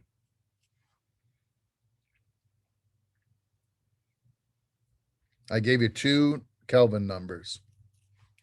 Daylight was 5,600 Kelvin. So what was the indoor value? What was the incandescent value? 2,800. Do you remember this graphic right here? Mm. And I gave you this little red caret, and I said interior tungsten light is balanced as a standard to 3,200 degrees Kelvin. That's the benchmark, 3,200 degrees Kelvin. So if you look at this graphic now, and you're told the CCT of this light is 3225, what do you know about that incandescent light source? Excuse me. It's balanced for an interior. It's balanced for interior light almost perfectly. 25 points on a Kelvin scale that goes all the way up to 10,000 is a very, very small degree of difference between 3,200 and 3,225. It's pretty well spot on. This is a perfectly balanced incandescent light source that would work perfectly with a video camera set to 3,200 degrees Kelvin. It would register in that situation as neutrally white light source. Okay. So I do this in pre-production when I go to a rental house and I'm pulling a lighting package of a lot of rented equipment, because here's what happens. Bulbs that get very, very old might still be loaded into some of the light fixtures that I'm going to rent for this movie. And bulbs that get very, very old, if they happen to be incandescent bulbs with a filament inside, those light sources will get very, very oranger than 3,200. They'll be way down the tungsten scale, closer to what a candle is giving me, around 2,000 degrees Kelvin. And if your light source differs from your camera by 1,200 degrees Kelvin, that's a notable difference. That's 30%. Okay. So in that case, that light is going to look significantly redder than a newer light bulb. So what I might tell the rental house is, this fixture's in good shape. All of the knobs lock and the light works the way it's supposed to. It's got all of its accessories, scrims and barn doors and cable, but I need a brand new bulb because the bulb in it is so red, I can tell that it's old and it's probably about to burn out, right? And so I can save myself a lot of cost of replacing that bulb. If I take that old bulb on the job and I use it for a day or two and the bulb dies, if it died on my watch, on my movie, I have to pay to replace that bulb. But if I know ahead of time, before I even leave the rental house, that bulb is old and it's about to die, and I have them change it out for a brand new one, I'm probably not going to have to replace that bulb on my movie, which means I won't have to pay for a new bulb. Okay. That's one of the economic aspects of being a chief lighting technician, is you're always on the lookout for, inherent expenses that are built into the process of filmmaking, like buying replacements for burned out bulbs. If the gear breaks when it's in the field on your rental contract, you have to pay to restore that product to its proper functioning condition. So the next time it gets rented out, the people who rent it get a properly working light fixture. So if it burns out while I'm using it, I got to buy a new bulb, right? And, I'm going to reduce that liability by checking all of my light sources before they even leave the rental house and make sure that the bulbs are burning at their peak efficiency. The high intensity discharge lamps work the same way. It's just this scale over here. If I'm renting a bunch of daylight balanced light sources like these ones in the back, these big ones, generally the daylight light sources are bigger lamps than the incandescent ones, because light that's supposed to happen outside happens bigger than light happening inside. The light from a lamp is fairly localized and small. So the artificial sources that simulate it are also going to be fairly small. Light outside happens in big ways. So the light sources we use for outside are big because they put out big amounts of light, and you need a lot of light to compete with the intensity of the sun. So you're not going to do much work outside with a 100-watt light bulb. It's just not bright enough to compete. So you need a 20,000 watt or a 24,000 watt lamp to even begin to compete with the intensity of the of open daylight sun. So as a result, the bulbs are bigger, and as a result of bigger bulbs, it's more expensive, right? So you can bet your bottom dollar that before I leave the rental house with a 24,000 watt HMI and a bulb inside that might cost me $2,000 to replace if it burns out, I want to know exactly whether that bulb is going to stand up to the usage, or if it's going to burn out and die on my watch and I'm going to have to buy a replacement. I want to know that, right? And as HMIs go, daylight balanced fixtures, if the prevailing lambda is blue, the older that bulb gets, the warmer that bulb gets, just like the tungsten bulb, right? So if I check a daylight balanced HMI and it's supposed to say 5,600 and it only says 4,500 over here, I know that bulb is really old. And there's a lot of things that are that result from having a really old high intensity discharge bulb. First of all, it's very inefficient in terms of electricity, and it will draw more current from my generator than a brand new bulb would. And it's going to burn at a really ugly orange dingy color temperature, and it's not going to look good against daylight outside. So I'm going to have the rental house once again put a brand new bulb in that HMI light fixture before I take it out of the rental house, so I don't have to buy a $2,000 globe when I return my package when the movie's over, right? So these are the economic concerns of a gaffer, but they also make a lot of sense in terms of the accuracy of our sources. If we don't start with accurate color sources to begin with, it's going to cause us problems in our camera. And if we forego correcting it in camera when we shoot the scene, we're definitely going to have to deal with it later in post when we're doing our color correction. And color correction might take a lot longer as a result of using, you know, nasty color sources to begin with, right? So it's all about saving money, right? So that we can use money for the things that are really important and spend less money on the stuff that can be easily avoided if we do our due diligence as department heads, for instance, when we're preparing for the job, you know?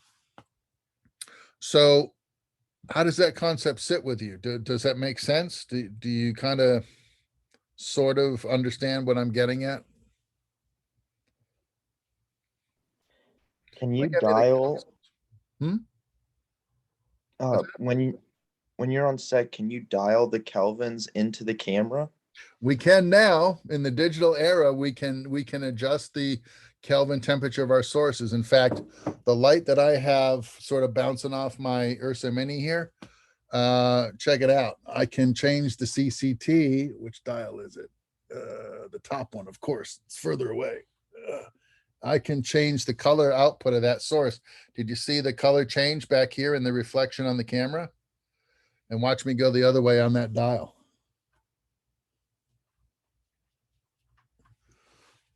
You see this, the highlight now? Yeah. Let me make it even simpler for you. If I turn that light on me, right? You see how I'm kind of orange right here? But if I change that dial to daylight from incandescent, now what color am I? Now it's whiter in color. And of course, and skin color comes into play, right? So I have a little bit of a slight tan. So I'm not going to be flush white because I have a natural tan, but you can tell that this light source, it's also too intense. Let's dial some of the intensity out of this.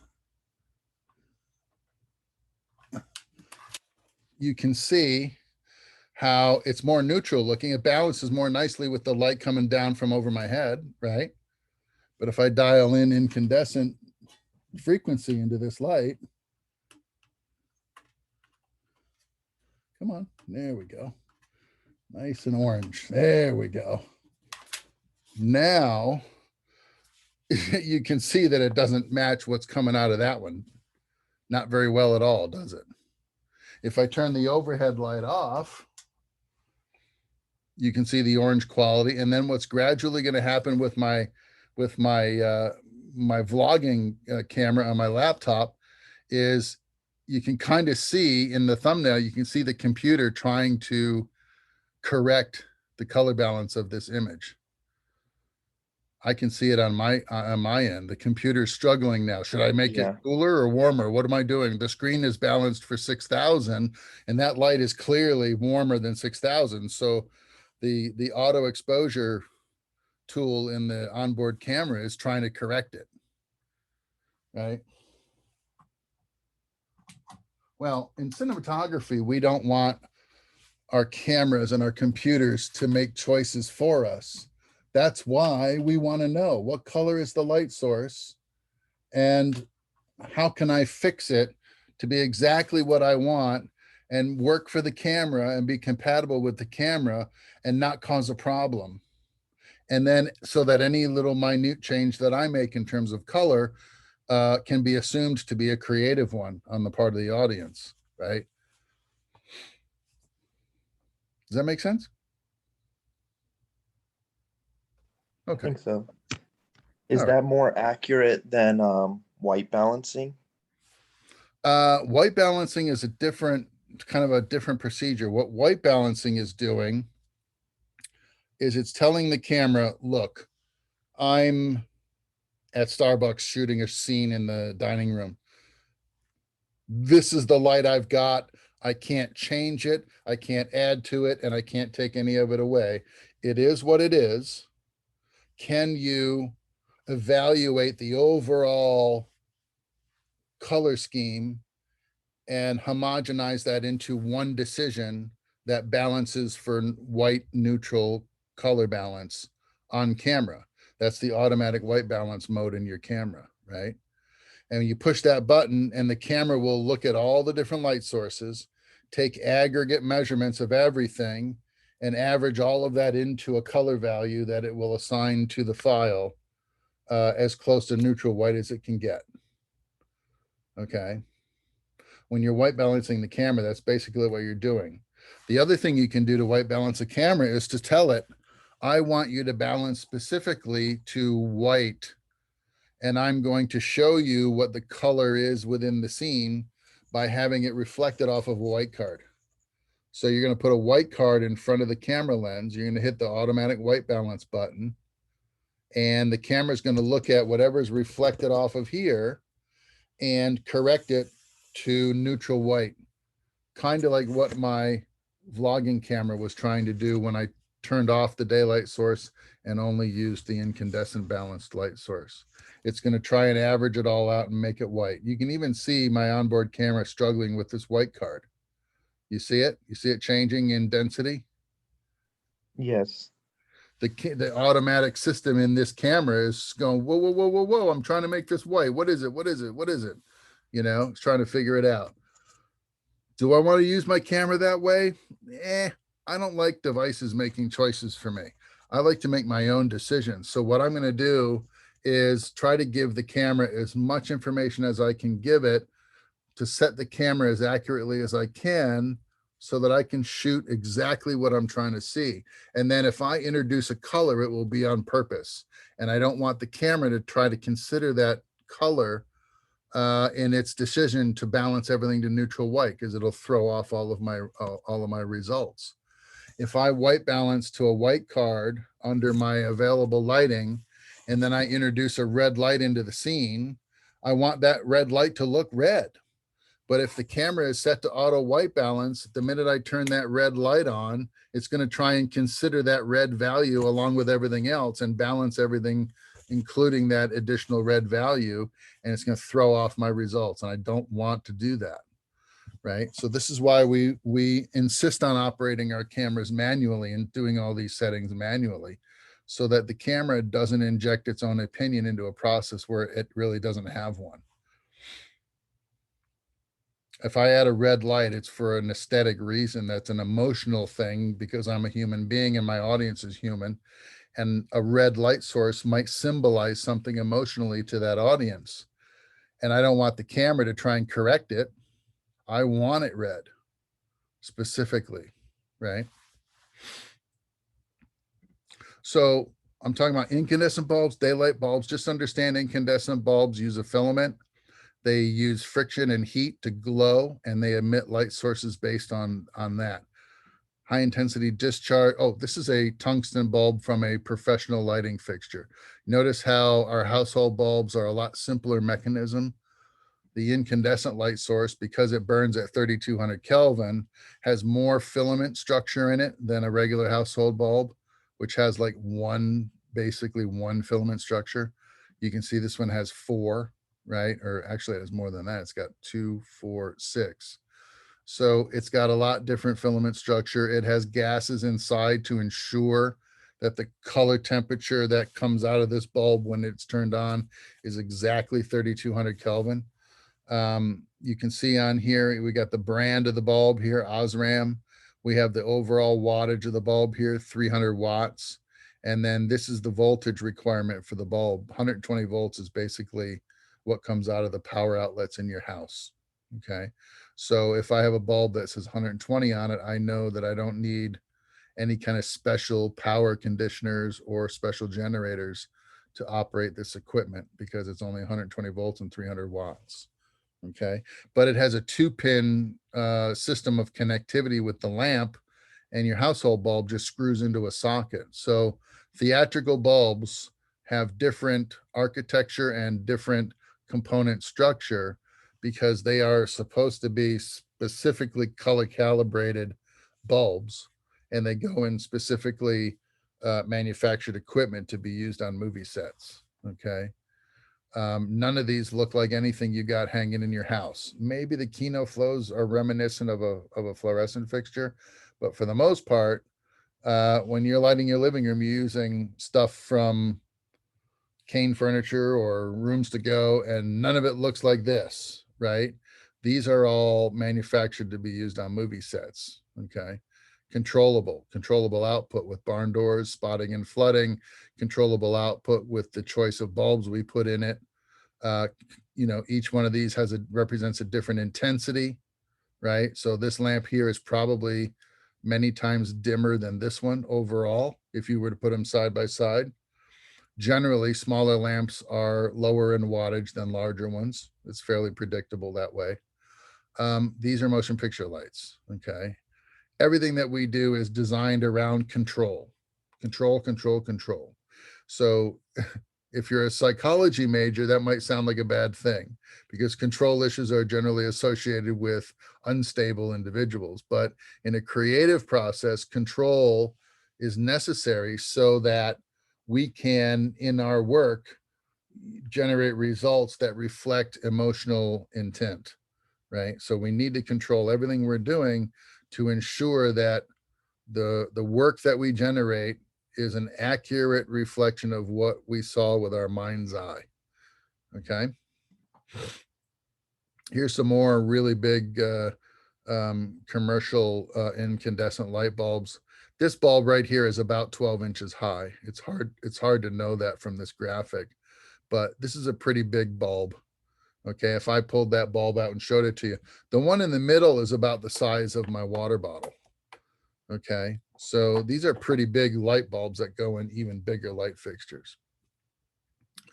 The shapes and sizes of stuff that you'll see on a movie set are reminiscent of these 3 panels here. This is a 650 watt focusable light. We call it Tweenie. Here's a 100 watt focusable light. We call it Inky.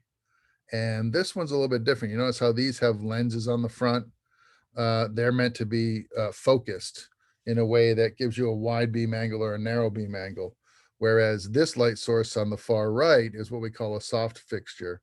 And it's designed to squirt up and reflect inside this white cavity and kind of waft out the front of that fixture in a big, soft, low contrast ball of light. It's a 1000 watt bulb inside, and it's what we call a soft fixture, or we call this a 1K zip. Okay, so these are some of the lights that you'll probably see on movie sets, especially when you get out of school. They're smaller and more manageable wattages, so they're very common, very popular. You'll see them on news crews. You'll see them on student lighting packages for school. You'll see these in the equipment room if you go to the equipment room on campus at Nicholson. You'll see them if you guys take my lighting 2 class. I take you guys to MBS Hollywood Rentals in Orlando, and you see these in the hundreds on the shelves. They rent them out all the time. You'll see them hanging in the grids in TV studios. These are pretty common light sources. And then, you know, like I said, there are many, many different kinds.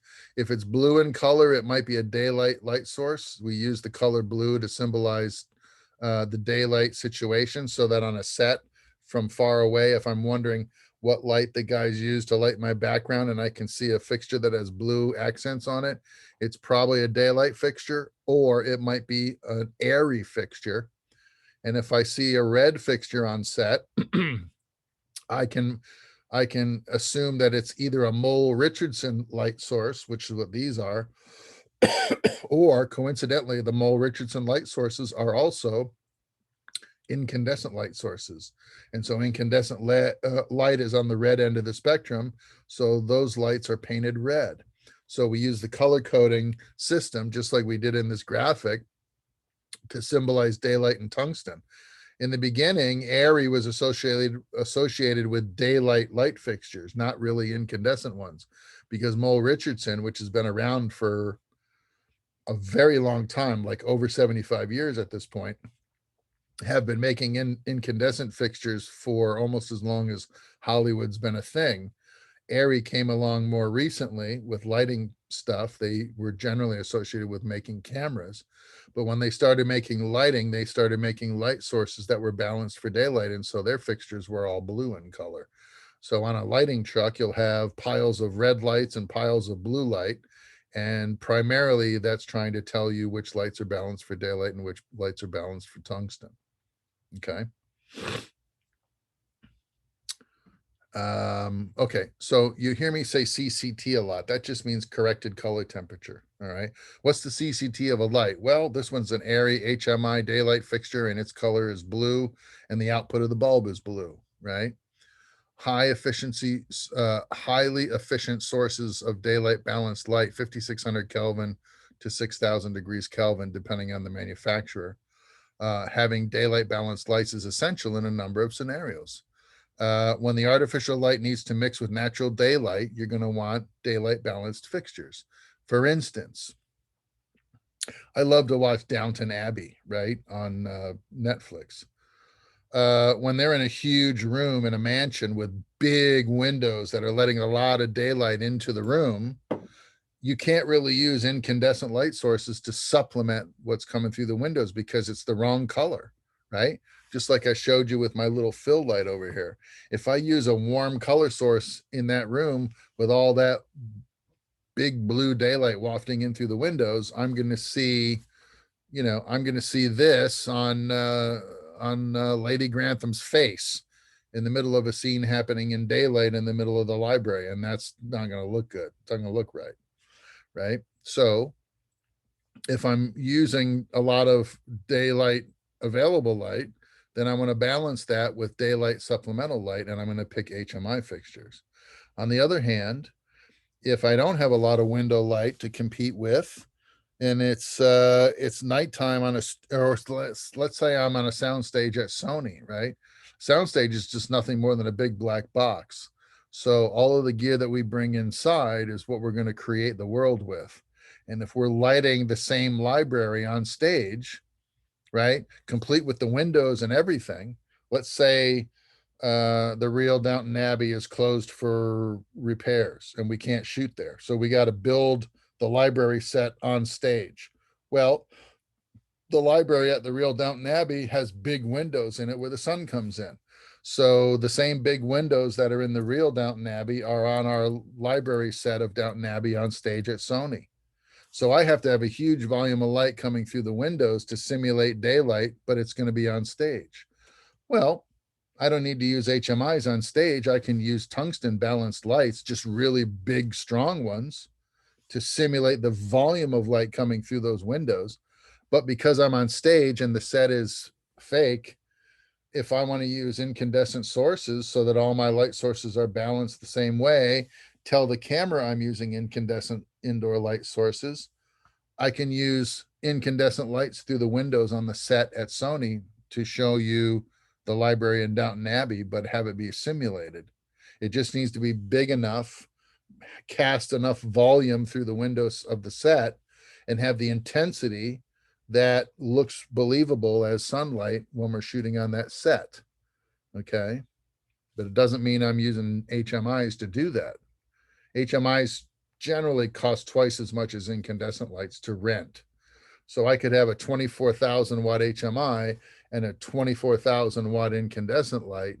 They're both the same wattage, but the HMI is 3 times more expensive to rent than the incandescent one, because the system, the bulb, and the electronics for the daylight fixture are more complex and therefore more expensive to rent than the incandescent light source.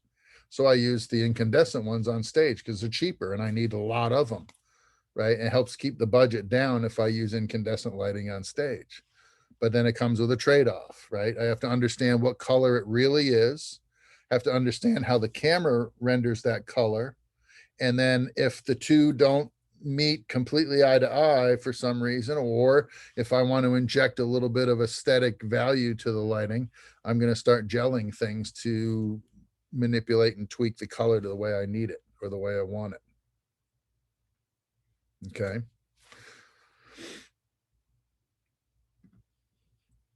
Here's a 12,000 watt HMI light bulb. Okay. I shot this at Cinemills. This goes in a fixture called a 12K HMI.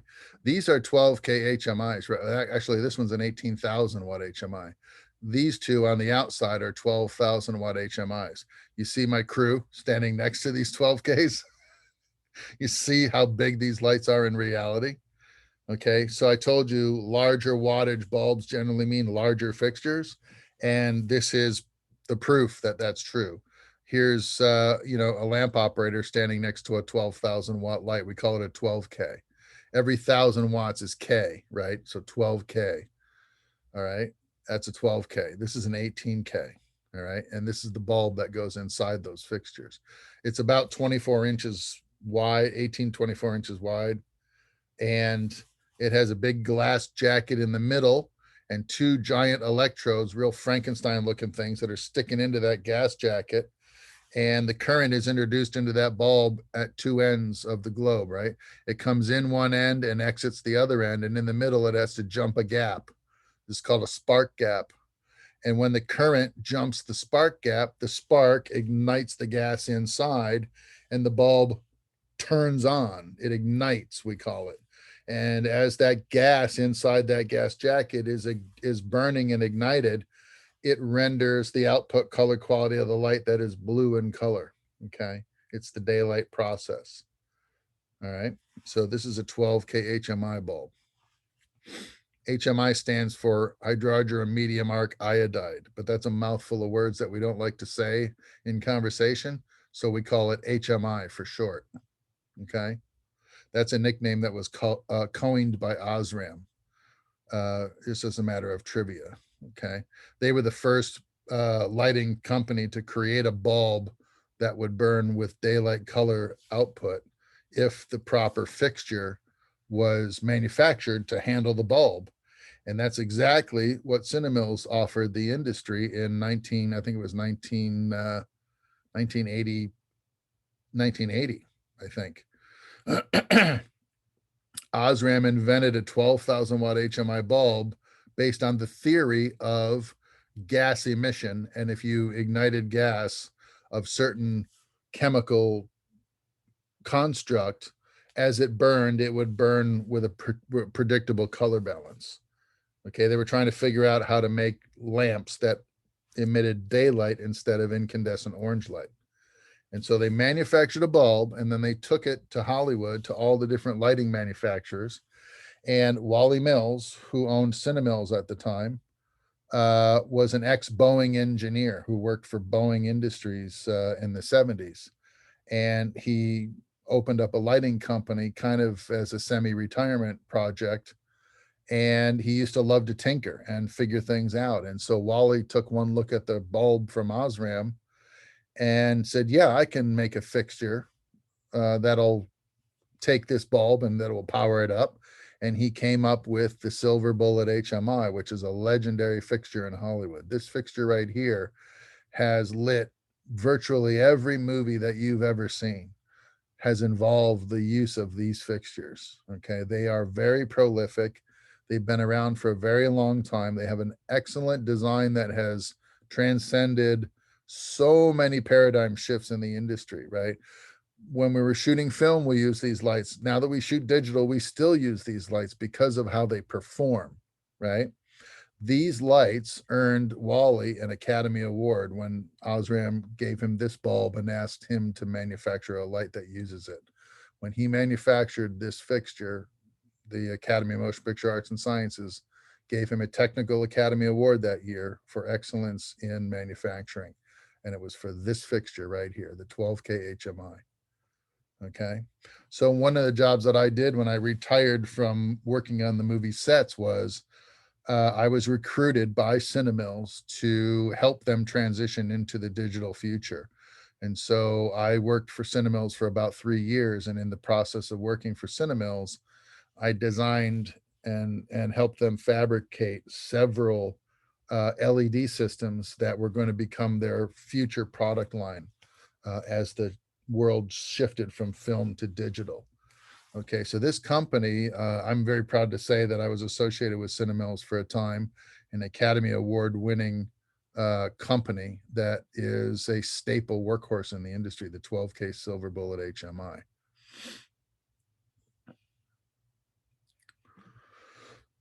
Other types of fixtures that we use and light sources are photographic fluorescent, we call them. Okay, KinoFlow is the name of the company that came up with the marketable product of a photographically color corrected fluorescent bulb. Wow, that's a mouthful, right? What did they do? Well, they were a manufacturer. Frieder, the man who owns KinoFlow, was an electrician who worked on movies, and he was an electrical best boy, which is like an assistant department head, and he worked for a gaffer out of New York, and they lit a lot of movies together. And one of the things that they were asked to do routinely was shoot scenes on subway cars, right?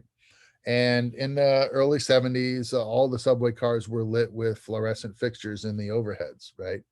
And so when you're in a situation like that and you're using artificial light as the basis for your lighting scheme, you're always going to want to supplement whatever the artificial lighting sources are doing, because they're not designed for photographic appeal. They're designed simply to illuminate a public space, right? So the kind of lighting that you would see in a subway car is not necessarily pretty, but it's certainly efficient enough to illuminate the inside of the train so you can see where you're going when you're picking your seat, or when you drop your briefcase on the floor, or when you got to get out of the subway and get off the train and go home. So the lighting in there is less than perfect. The color is less than perfect. And what Frieder and Jock did is they invented the KinoFlow system, which was the same kind of bulbs that were being used in the train cars, but the phosphor gases inside the bulb were exchanged out for different chemical components that, when ignited, would give you a photographically correct color spectrum, so the cameras could get a more accurately rendered image, right? So they came up with 3200 Kelvin fluorescent tubes and 5600 Kelvin fluorescent tubes that went in their KinoFlow fixtures. And in my big group photo back here, these are the KinoFlow fixtures, right? So they got 4-foot tubes in them, and they got, little focusing grids that can be attached, and barn doors that can be used to shape and control the output of the light. And you'll use fixtures like this to supplement available fluorescent fixtures in a subway car or in a bank or in a school classroom, right? Sometimes you want light to come from the side or from below, but all the lights in a public space are generally mounted in the ceiling and they come from the top down. And that doesn't always work well for us. Sometimes we want to be able to move that fixture around to get different shape or get different shadows to be rendered by the output. So it's not always good to have the lights over the head. So we got to have units we can work off the floor. And so that was exactly what the fellas at Kino Flow did. They developed, first they had to figure out how to color correct the bulb and how they burned and lit up. And then they had to develop a fixture to go around it that was usable by set lighting technicians on a movie set. Kino Flows are extremely popular. We use them in the hundreds on big movies out in California. There were times when we had as many as 700 Kino Flows on a film set, lighting stuff up, green screens and big building exteriors and you name it. I mean, Kino Flows can be used for a lot of different things. They're very low in terms of their power consumption, so they're very efficient. And they are photographically color corrected for cameras, either for indoor or outdoor use. Okay. So on Angels and Demons, a lot of times when we had big green screens outside for day exteriors, like in Hollywood Park in Los Angeles, we had a fountain just like the one in the Vatican, but it was surrounded by green screens so that when we shot the scene at the fountain, day exterior, the backgrounds were green screen and they could be replaced with images of the Vatican. And we could make a process shot that looked like Tom was running around the Vatican, splashing in the fountain, when the reality was we were in Hollywood Park in Torrance, California. And, we were using green screens to fake it, basically.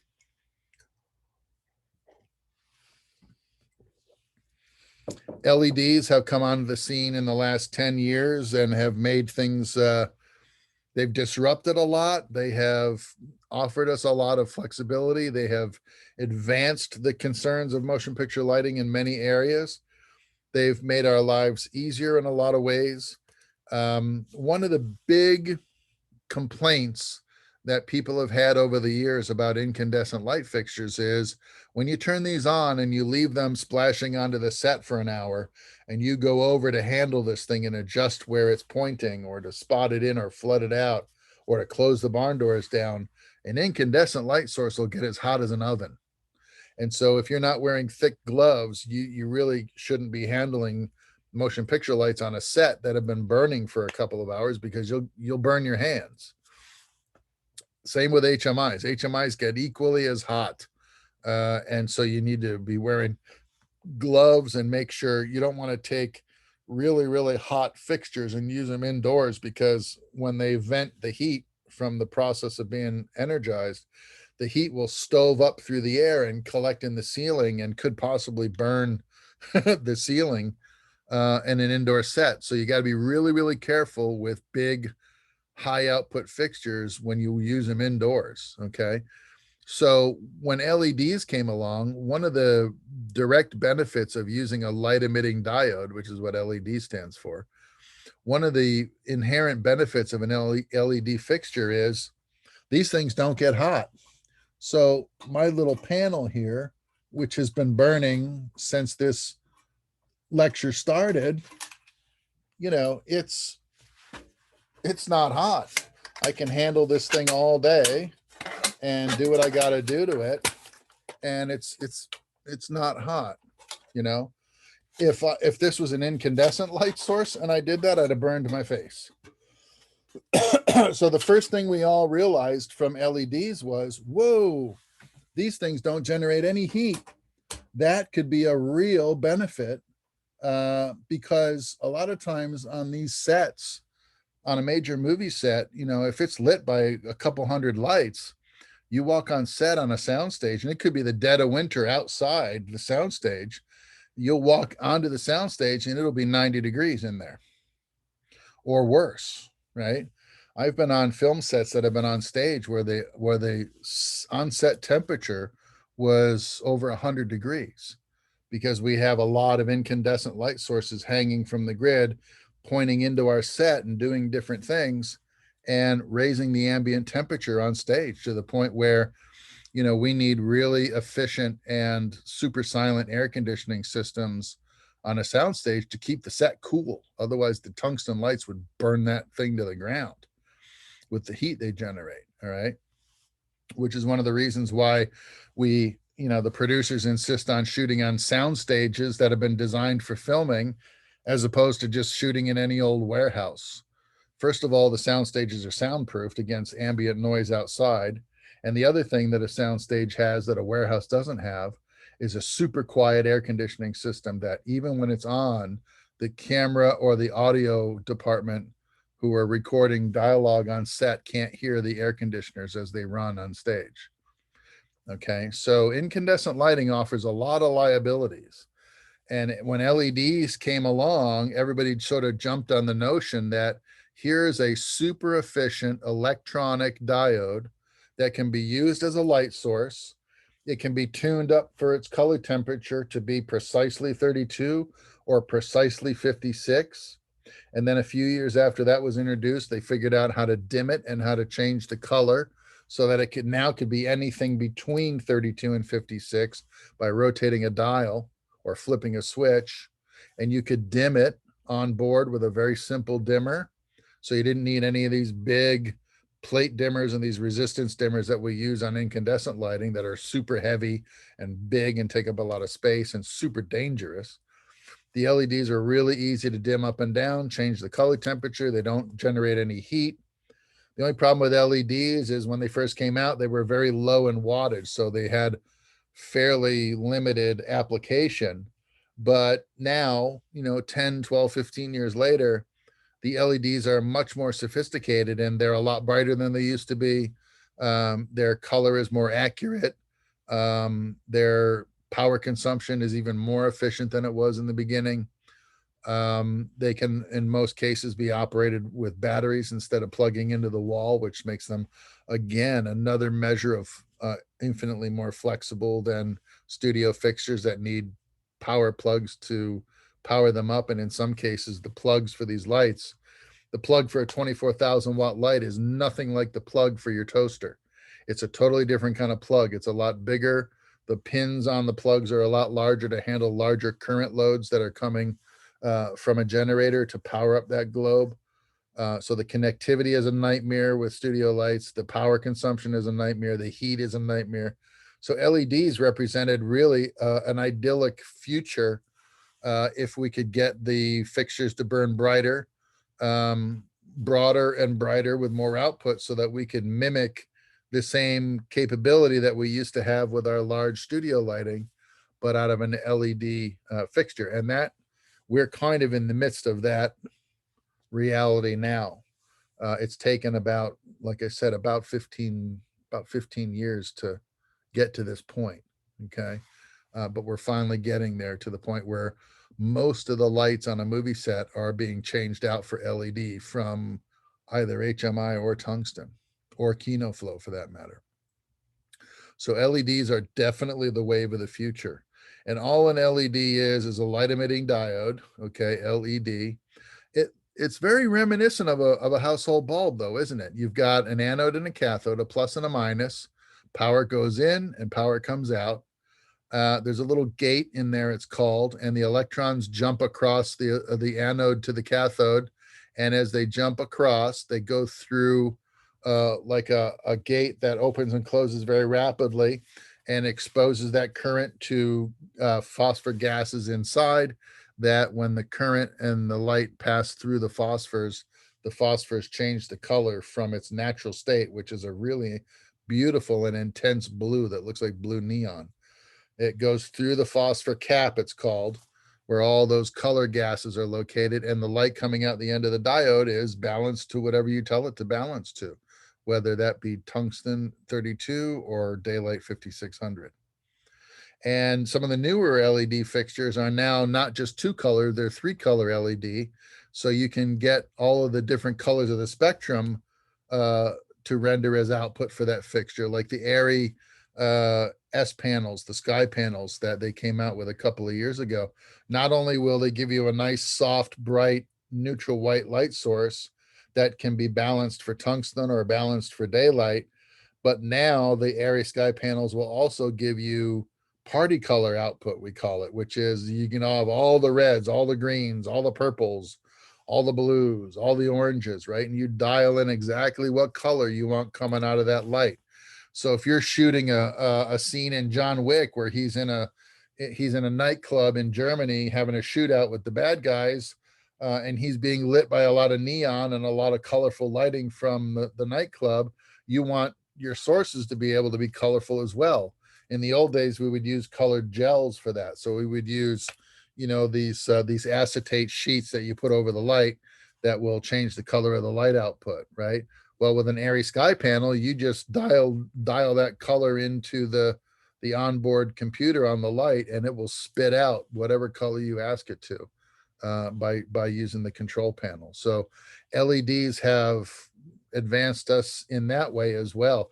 A roll of colored gel for a motion picture is about I don't know, maybe 25 feet long, about 4 feet wide, and it's rolled up on a big cardboard tube. And that roll of gel might last you for most of your movie. You might need 1 or 2 of those to get through your movie of that specific color.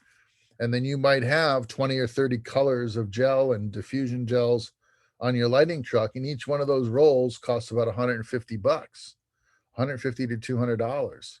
So if you got 20 rolls of gel at $200 a piece, you got $4,000 worth of expendables, we call it, that you'll use on your lights, hack off pieces with a knife a little bit at a time and use it on your lighting. At the end of the movie, you spend an extra $4,000 on colored gels. If you're using LEDs, you're no longer buying colored gels for your movie. You're just using the controller and dialing in a value that the light squirts out automatically because it uses RGB diodes instead of single color incandescent or HMI bulbs. Okay, so that's another super economical benefit to the LED technology.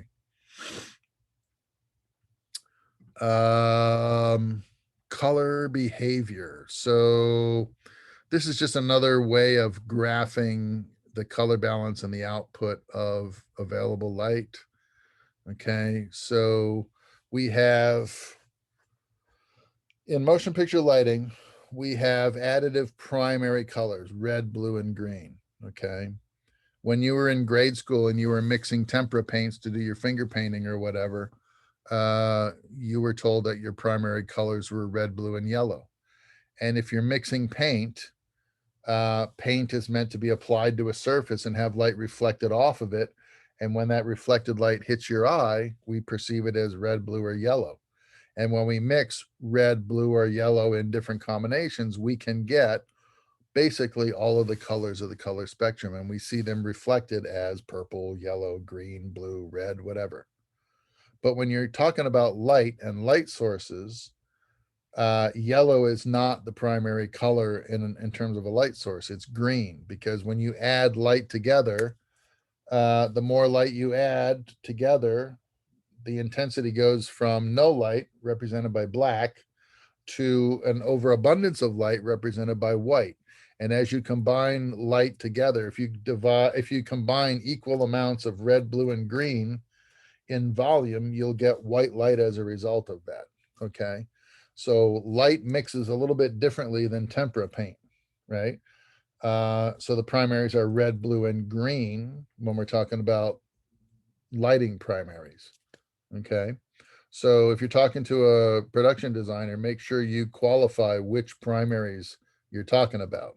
Red, blue, and yellow for paint and reflected surfaces, or red, blue, and green for lighting sources. Okay. So now I'm going to show you a color wheel after all of that. Okay. So here is the color wheel based on our conversations today. We have additive primaries for traditional pigment mixing and matching. We have additive primaries for light mixing and matching.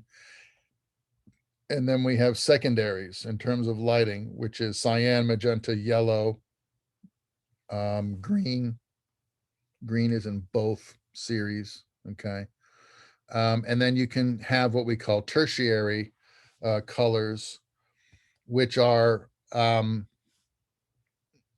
they're one step beyond the secondaries, and there's more of them. And when we use them in chromatic opposites, which means pairs that are opposite one another on the color wheel, for instance, here's your orange and here's your cyan. Okay, you start talking about the kinds of color scheming we do on a film set. If I go way back to that graphic I showed you, here's orange and here's blue, but more accurately, we say this blue is closer to cyan than it is to anything else. And if you look at the color wheel, you'll see that in the tertiary pairing, we have orange and cyan right here as chromatic opposites. And because they're chromatic opposites, they can be used to create depth in a scene by lighting the foreground with orange and the background with cyan. Okay. 450 nanometers blue, in terms of light emission, looks more cyan than it does deep blue, right?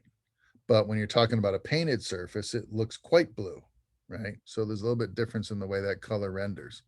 But these are the relationships. And if you're just basically familiar with that, that's all you need to know in terms of color theory. You need to know how the camera sees color. Does it see color as an indoor light source or an outdoor light source? What color is the indoor light source? Well, it's orange. What Kelvin temperature is it? It's 3200. What color is an outdoor light source? Well, it's blue on the spectrum in terms of the color spectrum, and the color temperature is around 5600 Kelvin. Okay. You know that red, blue, and green are the additive primaries in terms of motion picture lighting. And the secondaries are cyan, magenta, and yellow. So in between each of these color primaries, if you're to mix red and green together with light and ignore the blue and not use any blue, the resulting light will have a yellow quality to it. If you mix red and blue light without any green, the resulting source will look kind of pinkish, magenta. All right. And then the same can be said for blue and green. Okay. Actually, yellow and red and green yield more orange, and blue and green yield more yellow. Okay. So that's where the cyan, magenta, and yellow secondaries are coming from, the combinations of 2 out of the 3 additive primaries. Okay. And that works the same way, like with printing and stuff.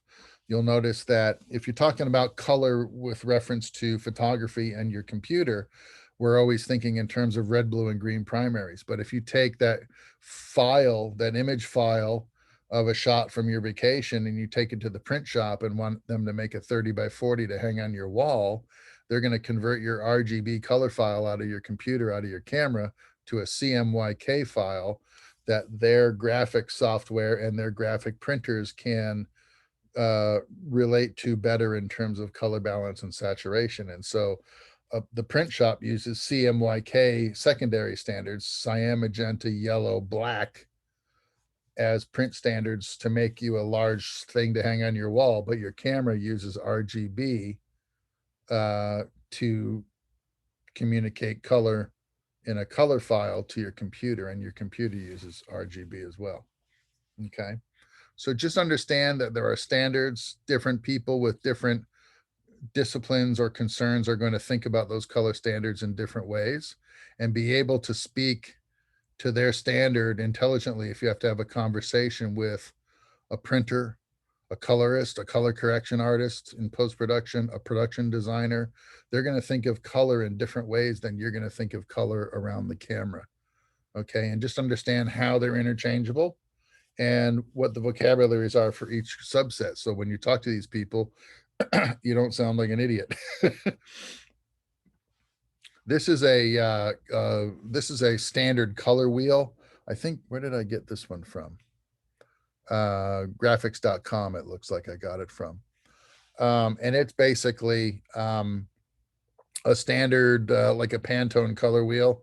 It's using calibrated color values for each of these values of red, orange, yellow, green, blue, and purple, right?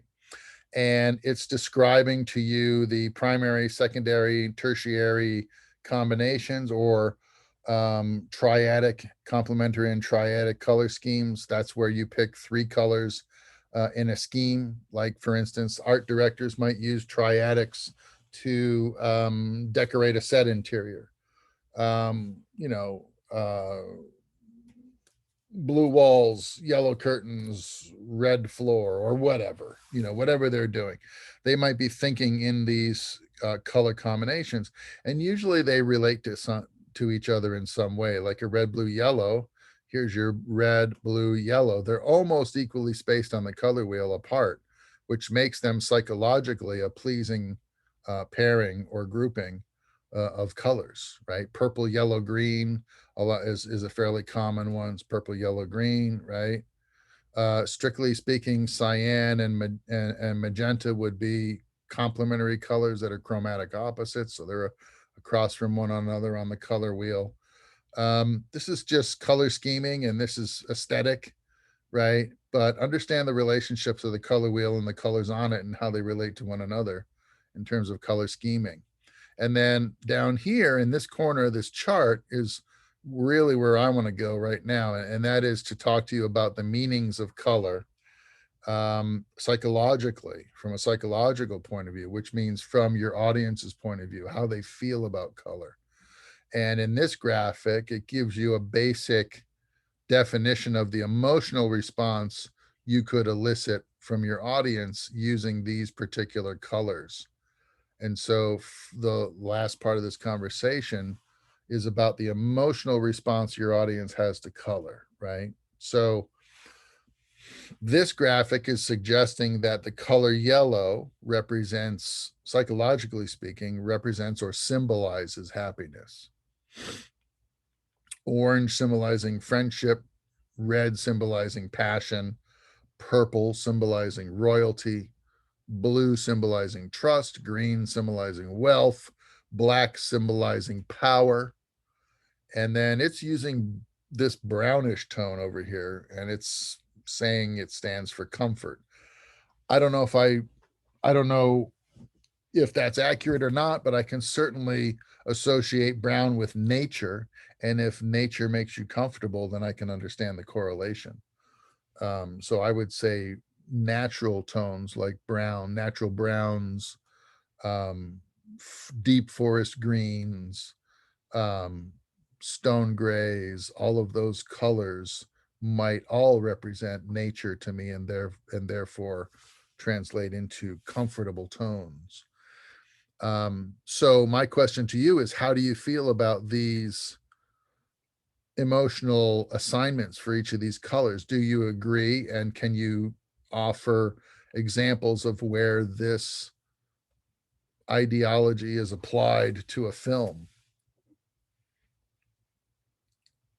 I would actually argue the application of black with power, because traditionally, you got this is actually kind of funny. A buddy of mine, we were watching a series one time, and first episode, I see this guy, he's in a black suit. Now, there's it's not supposed to be any indication that he's actually the twist villain at the end of whatever series this was. And I called it first episode. I'm like, that guy with this narrative, he's going to be the bad guy because he's color coded for that. And then it gets the end and whoop-de-doo, because the old Westerns, you always have the heavies dressing in black and all that.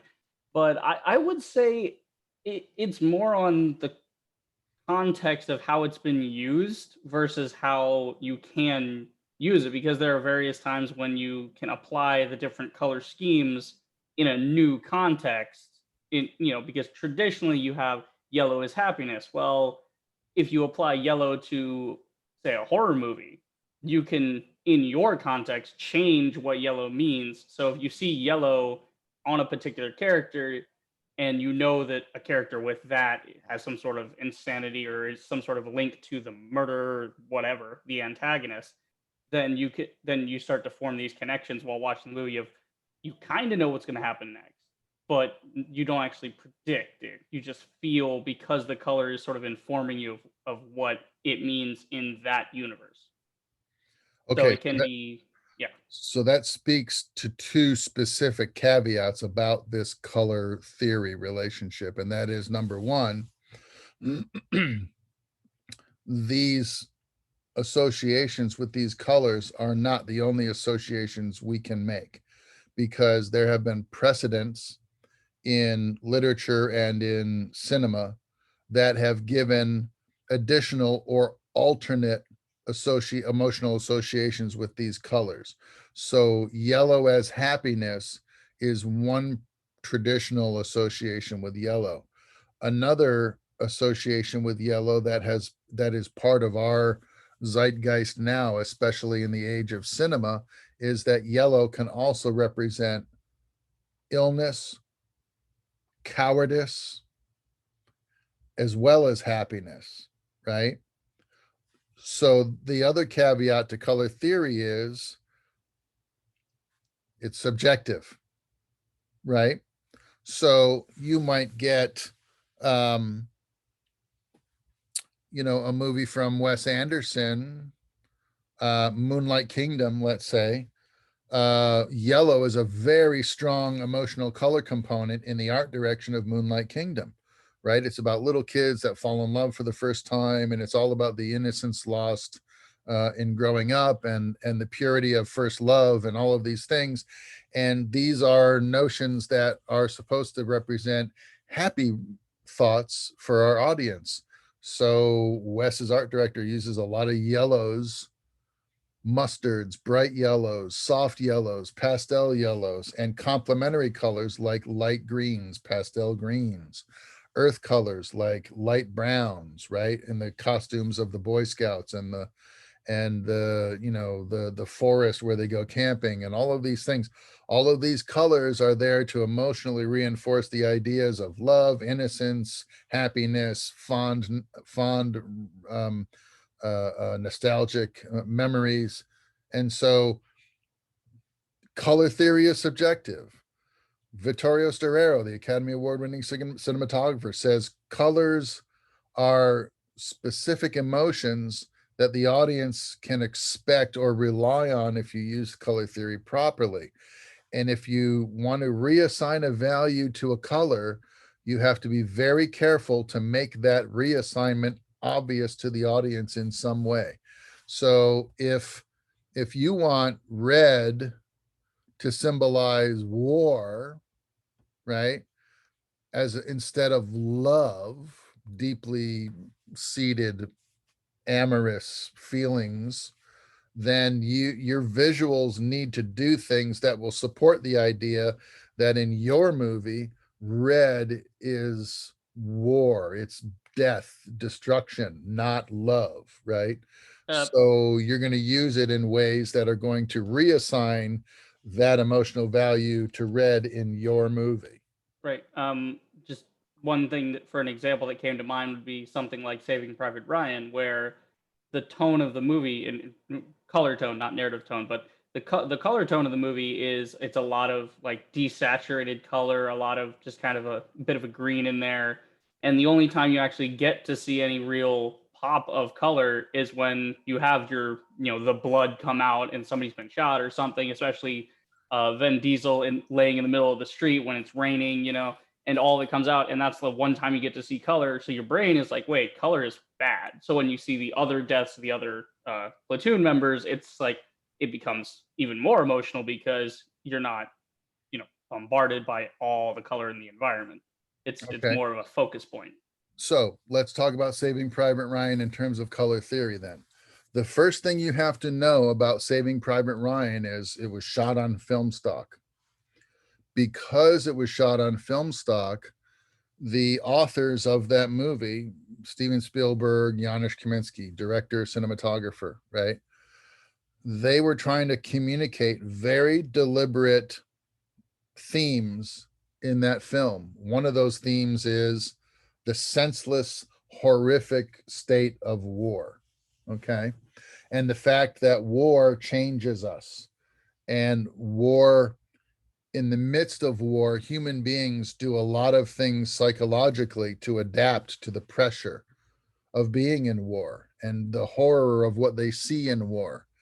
And so they used a special developing process called the Kodak E&R process, which is a process where they forego the traditional style of chemical development of the film stock, the washing and the bleaching of film, and they mix the steps around a little bit. They use a little bit more of one step and a little less of another.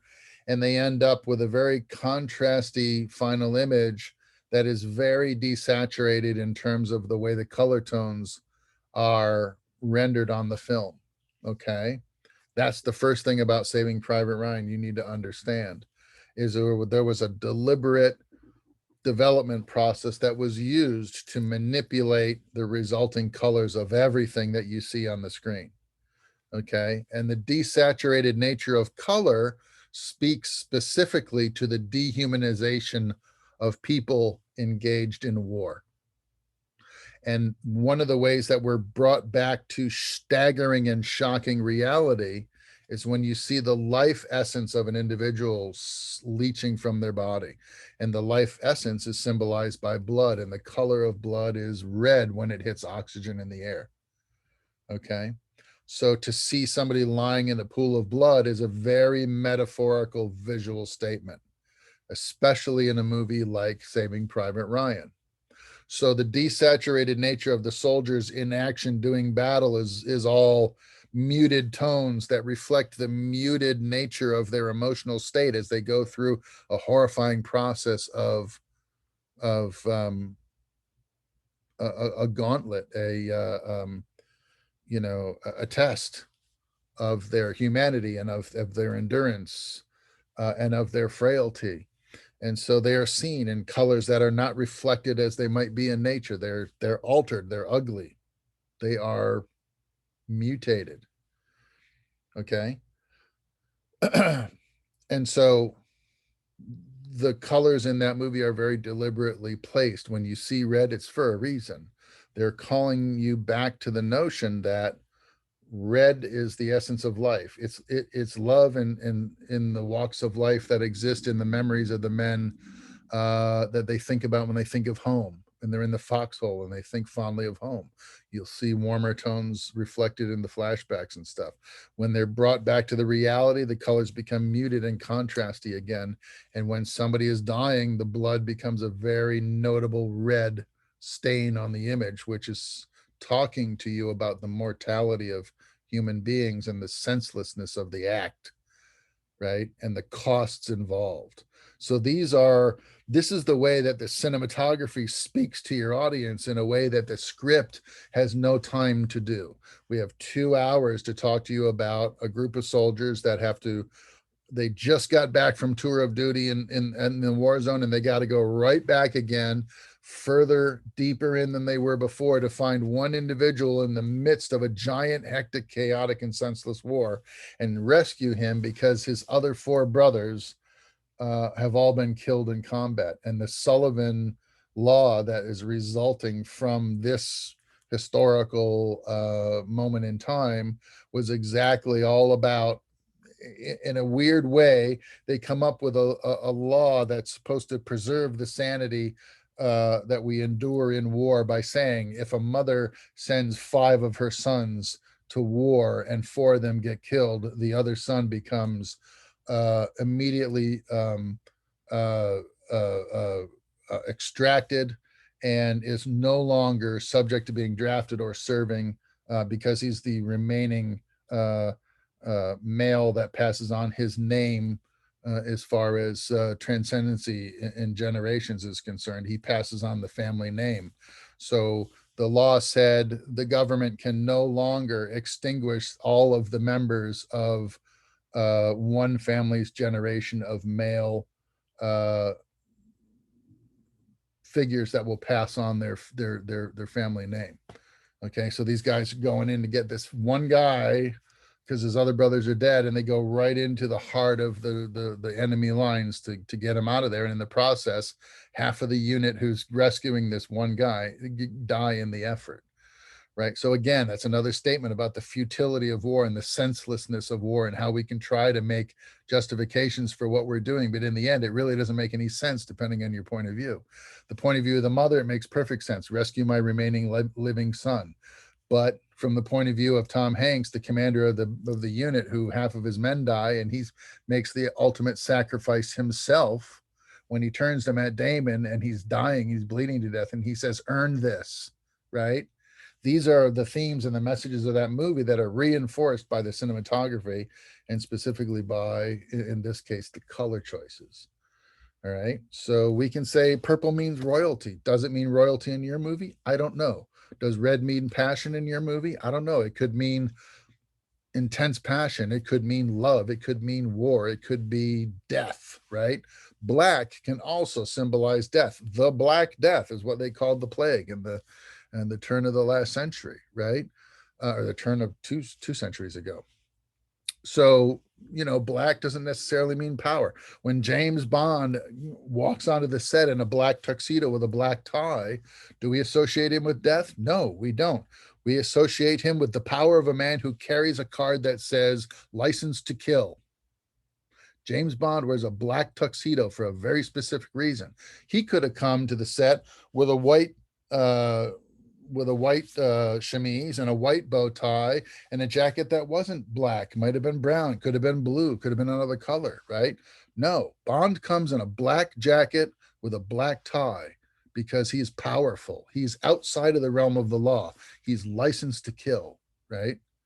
On the other hand, the Black Knight who comes to vanquish Parsifal in the legend of King Arthur has black armor to symbolize his orientation to the dark nature of man, and the fact that he's a bastardized result of an impure union between the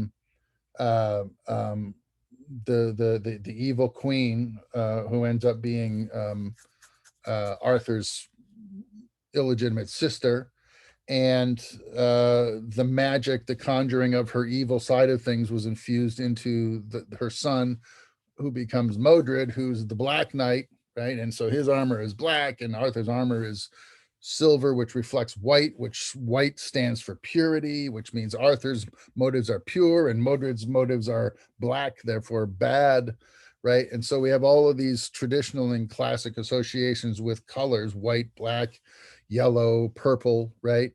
And if we pay attention to those things and we use those colors traditionally, the audience can then be relied on to give predictable responses, right? If we don't pay attention to emotional color theory in this way, and we carelessly use colors or indiscriminately use colors, we may actually cause the audience to think and feel things that we never intended them to think or feel about our movie. So we have to be aware of the traditional responses emotionally to color that our audience is likely to have, and then decide, are those appropriate responses? Do they fit the story? Or do I want to elicit different responses from the same colors? And then you have to be very careful to somehow visually or articulate the meaning of those colors in your film and reassign that meaning through performance or through visuals, so your audience gets it. They can pick up on your message. That's what we're doing. We're talking to an audience. We're talking to them with pictures, talking to them with sound, talking to them through performance. We are interpreting with our artistic medium a theme or a message, a premise that we want to give to our audience in a means of communicating an idea. These are ideas that are used a lot, and they are used with regularity, and they are reliably these meanings. So if you're going to deviate from these traditional meanings, make sure you define it for your audience so they can keep up with your story. Okay. Can you see how it would be very easy to have an unsolicited or unpredicted response from your audience because you didn't pay attention to what the color purple might represent, and that there might be members of the audience that would derive meaning from purple that you didn't intend? I'm trying to think of a really good use of the color purple in a film. Not the least of which is the film The Color Purple, right? So purple had definite meaning in that film, right? But can you think of any other situations where people are using colors specifically to mean things, not necessarily purple, We've kind of done black and we touched on yellow, but what about these other colors, blue and green and orange? Can you think of any films that might have had these colors featured prominently as an emotional artistic choice?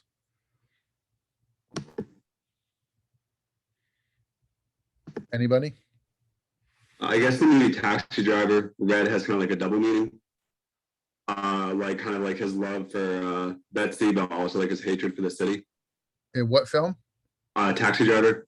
Taxi Driver. Okay, that's going back a little ways, but yeah, okay. So have you ever heard the term seeing red? Yes. And if somebody is seeing red, what are they going through? What are they experiencing? Like hatred for something. Say that again, you broke up. Hatred for something. Or like Hatred, anger, right? De Niro's character is pretty angry in Taxi Driver, isn't he? Yeah, for sure. He has a lot of latent resentment for his life, his situation, what he's been reduced to, the fact that he feels powerless to expedite change, meaningful change in his life. And so he's going to retaliate. He's going to make it right by adopting this this primitive behavior, right? He's going to shave his head and he's going to start packing a gun, and he's going to turn into this very abrasive, very violent individual, right? And so red then becomes a very important part of the color theme to reinforce that idea. So that, and we might see very little red in the beginning of that film, and as that film progresses, as De Niro's character deteriorates further and further into chaos and violence, you're going to see more red repeating itself in the color scheme of that film, right? Definitely. And so that's one way. And Scorsese's done that a couple of times. He also did it in I think it was Bringing Out the Dead with Nick Cage, about the ambulance driver, right? So ambulance lights in the old days were always just red, and the fire department was red and white, and the cops were, blue maybe, right? So Nick Cage is an ambulance driver in Bringing Out the Dead, and he starts as a guy going on to his shift. And ambulance drivers do these 48-hour shifts, right? 48 on, 48 off. And so in the beginning of the movie, he's rested, he's coming on the clock after his day off, right? And his mind is okay. But in the course of the film, over the next 48 hours, he gets stressed out. He sees people dying. He's rescuing people out of horrific situations. And his brain is switching over from well-adjusted, rested, stable Nick Cage to psychotic, exhausted, overstressed Nick Cage. And at the end of the movie, we see a lot more red than we do in the beginning. In the beginning, it's a lot of neutral tones, little soft white lighting. By the end of the movie, it's a lot of red, hard, contrasty lighting with a lot of shadows, right?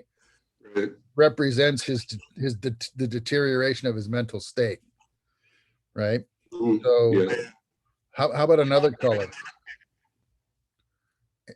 Anybody got another I was just thinking, just in terms of like, we were talking how brown is comfort. I'm sitting on a brown suede couch. So maybe if I were decorating an interior living room that I wanted to feel lived in, that bringing in browns would help establish that. I've been thinking that since I noticed my couch. Yeah. Distressed leather, natural fiber, natural earth color, soft and supple. When you sit in it, it takes you in like a baseball glove and cradles you in comfort, right? Now think about the kind of sofa you might sit on at the doctor's office, right? You're only there to see the doctor, and you're sitting in the waiting room because he's really, really busy. Does he want you to get comfortable and to the point where you're like falling asleep in the waiting room? No. So the couch in the doctor's office might not be a warm, supple, brown, distressed leather sofa.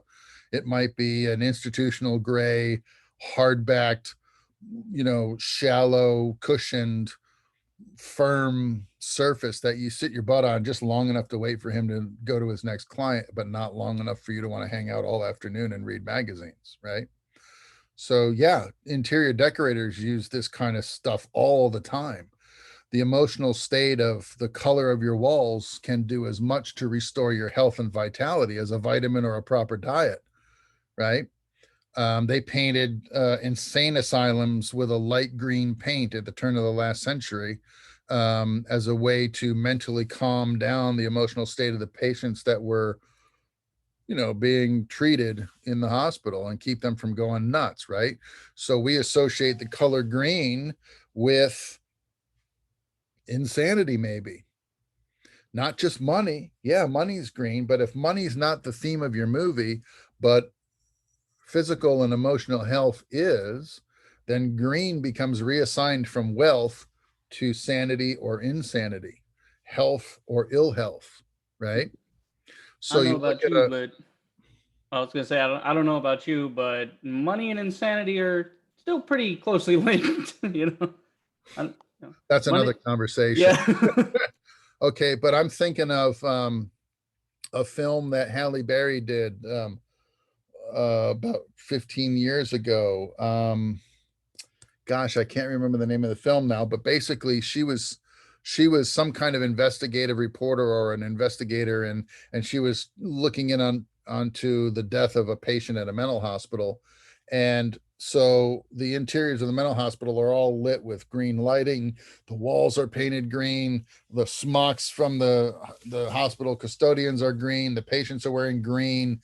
Everything is green inside the insane asylum to drive the point home that this environment is sick, it's not well. And she was fine on the outside until she got this assignment. And then as she became sort of embedded into the hospital trying to figure out what's going on, she slowly goes insane, right?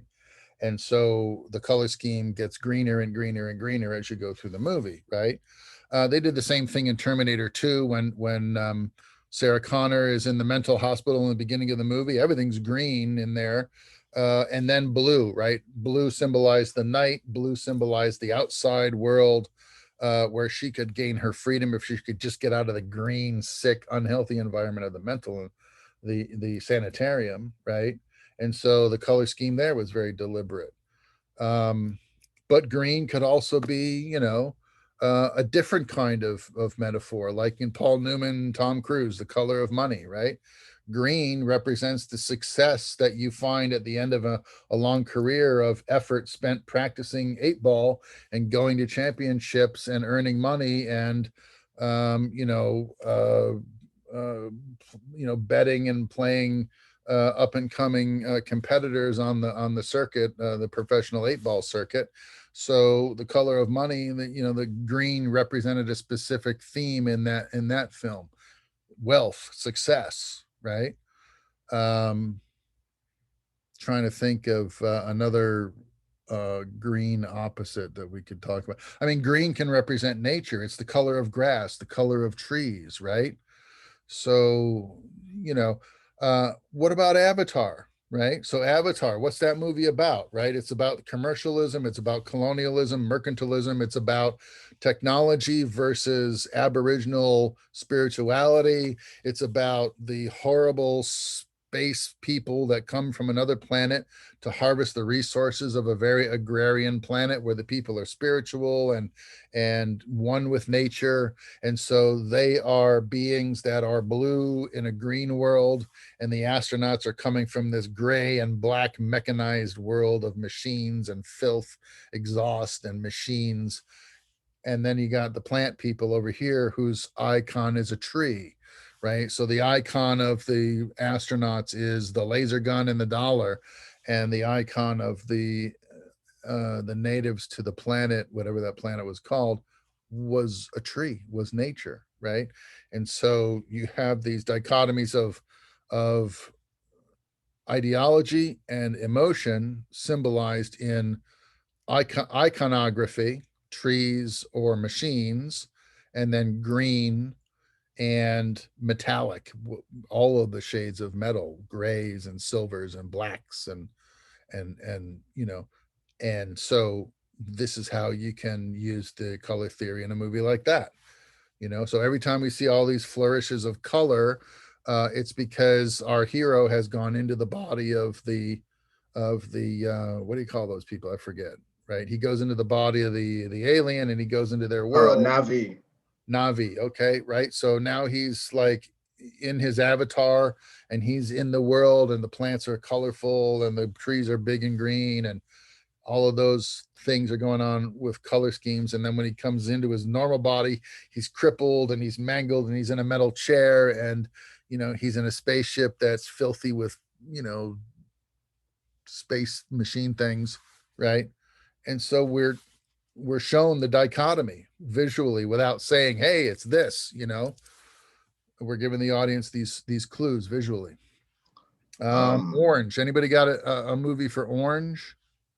I got one thing that I was thinking about was not orange, but with yellow. I guess kind of orange. Was the movie Mudbound, where when they would flash back to happier times, it was a yellow film. It was a yellowish orange film that when they would go back to present time, which was post World War II, it was darker, it was grayer, and that was the color change that they made there in Mudbound. So pre-World War II, the colors were vibrant and saturated, and post-World War II, they were desaturated and Yes. flat. Well, that's Yes. interesting. What is that metaphor telling you? That's very specific. It's the loss of innocence, it's the tragedy of war, and it's the unfortunate aftermath of a choice of a society to result to war as its solution to a problem, right? You have the innocence prior to the war, the success, the happiness, the vitality of life, right? The roaring 20s, and then you get the miserable 30s of depression, and then the 40s of war, right? And then so that author was suggesting that the 50s aftermath of war was bleak and dystopic because people had lost their innocence and they've been robbed of their humanity because of the horrible things they did to resolve the conflict of war, right? So these are interesting uses of nonverbal communication and color and music and cinematography. I mean, these are the perfect tools to do this with because there's only so much performance you can jam into 2 hours. And beyond that, if we want to drive home meaning to our audience, we have to use all of our faculties. You know, the only thing missing is smell, right? Right. You know? Yeah. I'm not sure why I didn't think of this before, but not really the different like types of colors being used, being redefined in their roles, but just sort of a literal use of it in a narrative would be the film Pleasantville, where the world is all black, you know, black and white and all that, and then with the No, introduction, their fantasy is black and white. right, exactly. Like the fantasy is that it's all black and white and it's all perfect, but then as you know, the sort of ignorance of it and the way it moves forward and progresses, when people start to experience new things, the world gets brighter, there's more variety in color, and there's, you know, this different setting entirely now because they've, you know, moved on from what they thought was good, which was actually a stagnant, you know, sort of neutral area to live in, and now they're pushing forward. And it's sort of, and it also speaks to the psychosis of the main character who embeds himself into this reality and then literally is in this reality, only to realize that you can't just be the same thing forever. You have to progress and change and grow into something new. And it's the unknown is not terrifying. And then of course you have the themes of the McCarthyism style trial and all that just kind of heighten the experience. Yeah. So the onset of color does not necessarily speak to the presence of better life, better times. It's a dichotomy, right? And it can be dangerous. It's not always a good thing, right? And so the black and white represents the innocence of a narrow worldview, and the color represents the awakening. It represents the broader exposure to ideas that are uncomfortable sometimes to our psyche, because we can be insular human beings, or we can be open-minded, and we can be affirming, or we can address the world in all of its aspects, good and bad, or we can shut off our mind and our vision to only the things that give us comfort. And so when we do that, we can either be in the world of black and white, where everything is sort of idyllic and 1950, and nobody speaks ill, nobody acts inappropriately, and everything is very cookie cutter, right? But then you get exposed to the world of color, and you get intense good and intense bad at the same time, and sometimes that's more than someone can handle, and they might want to go back to the world of black and white. It's the red pill and the blue pill from the Matrix, right?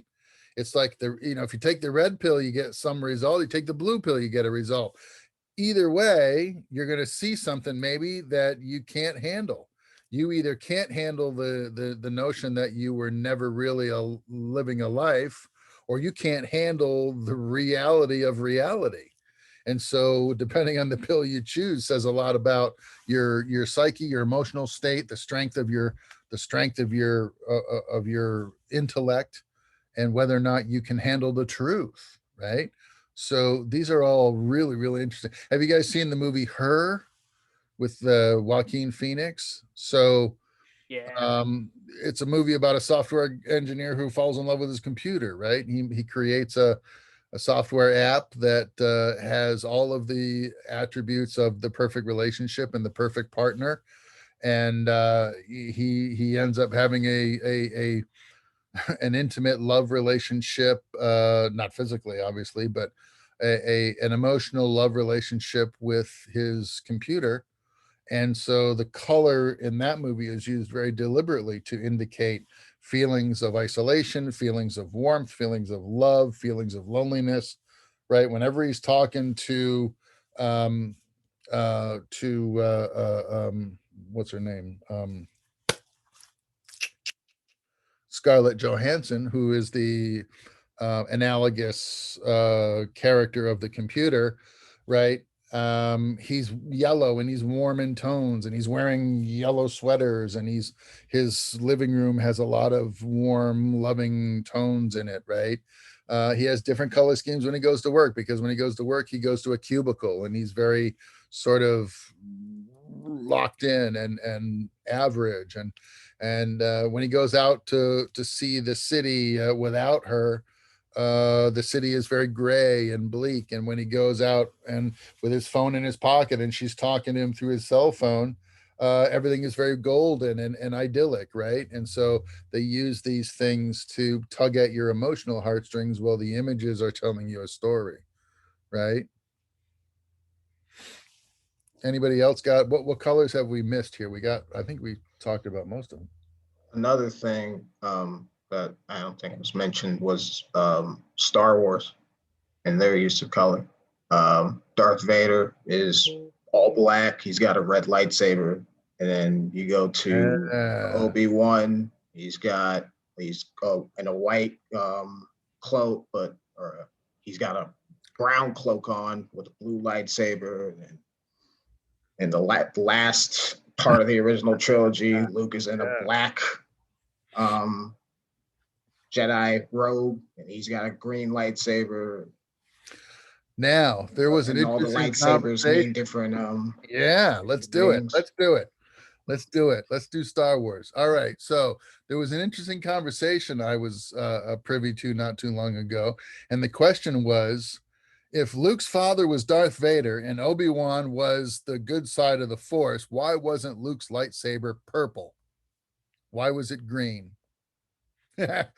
Right? So, all right, let's go down the color rabbit hole for a little bit. Well, the lore behind the purple lightsaber was Mace Windu's lightsaber fighting style is based off of Jedi and Sith. So that's why it's purple. It's a purple. mixture of Or- blue and red. Well, Because it's a combination of two things. If Luke's father succumbed to the dark side of the Force and he was red, and Obi-Wan was trying to rescue Luke's soul from being consumed by the dark side of the Force, Luke represents somebody who's walking on the razor's edge of good and evil, and you would think his lightsaber would be purple, but it's not, right? Darth is black, his armor is black, his life is technology and the Force, which is associated with the energy of all things, and it has a plus and a minus. The plus is the good side, the minus is the bad side. Black is a symbol of death, a symbol of evil and power in Star Wars, because Darth has the fleet at his disposal. He's got the Death Star. He has all these assets he can throw at a problem to get his way, right? He's powerful, he's evil, he's mechanized, he's black, right? His lightsaber is red because he represents the dark side of the Force, which is associated in the dialogue as the evil side of the Force. So his saber is red. Obi-Wan is wearing a brown cloak. He lives in a hut in the desert. He's got a victory garden out back. He's a simple guy with a simple life. His lightsaber is blue, right? He is at one with the Force, meaning he has honesty, he has openness, he has the comfort and value of the unifying aspects of the energy. He's in the plus column, right?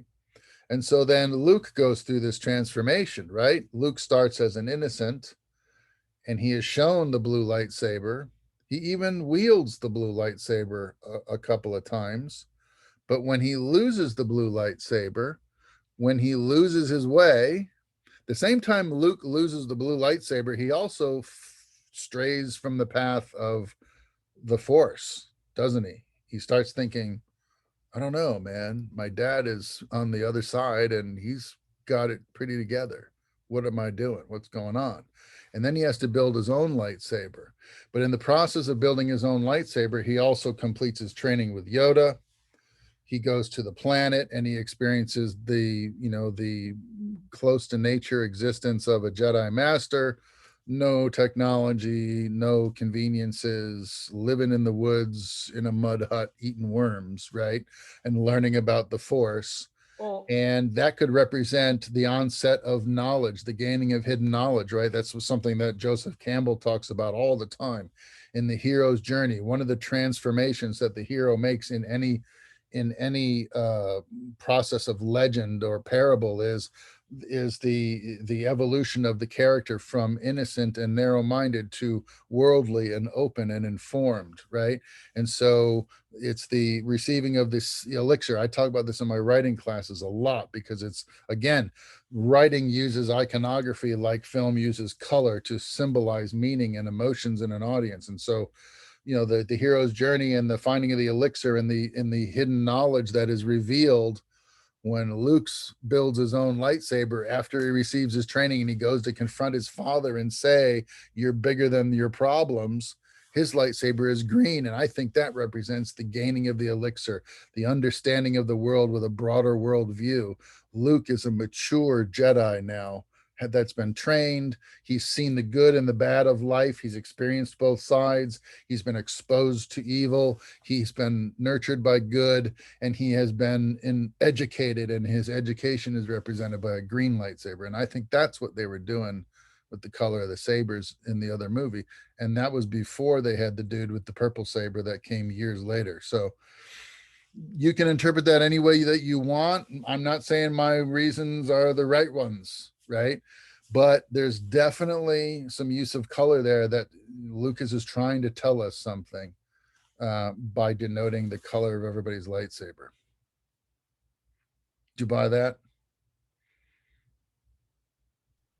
I wonder if George Lucas, had maybe considered the purple idea, but it could be an example of when the use of colors is a little too on the nose. And so the purple might have been taking you out of it and just become a little too obvious of a metaphor. You might be right. You might have nailed that right on the head, I mean, because everybody can spot the obvious, but not everybody studies color theory and understands what green might represent.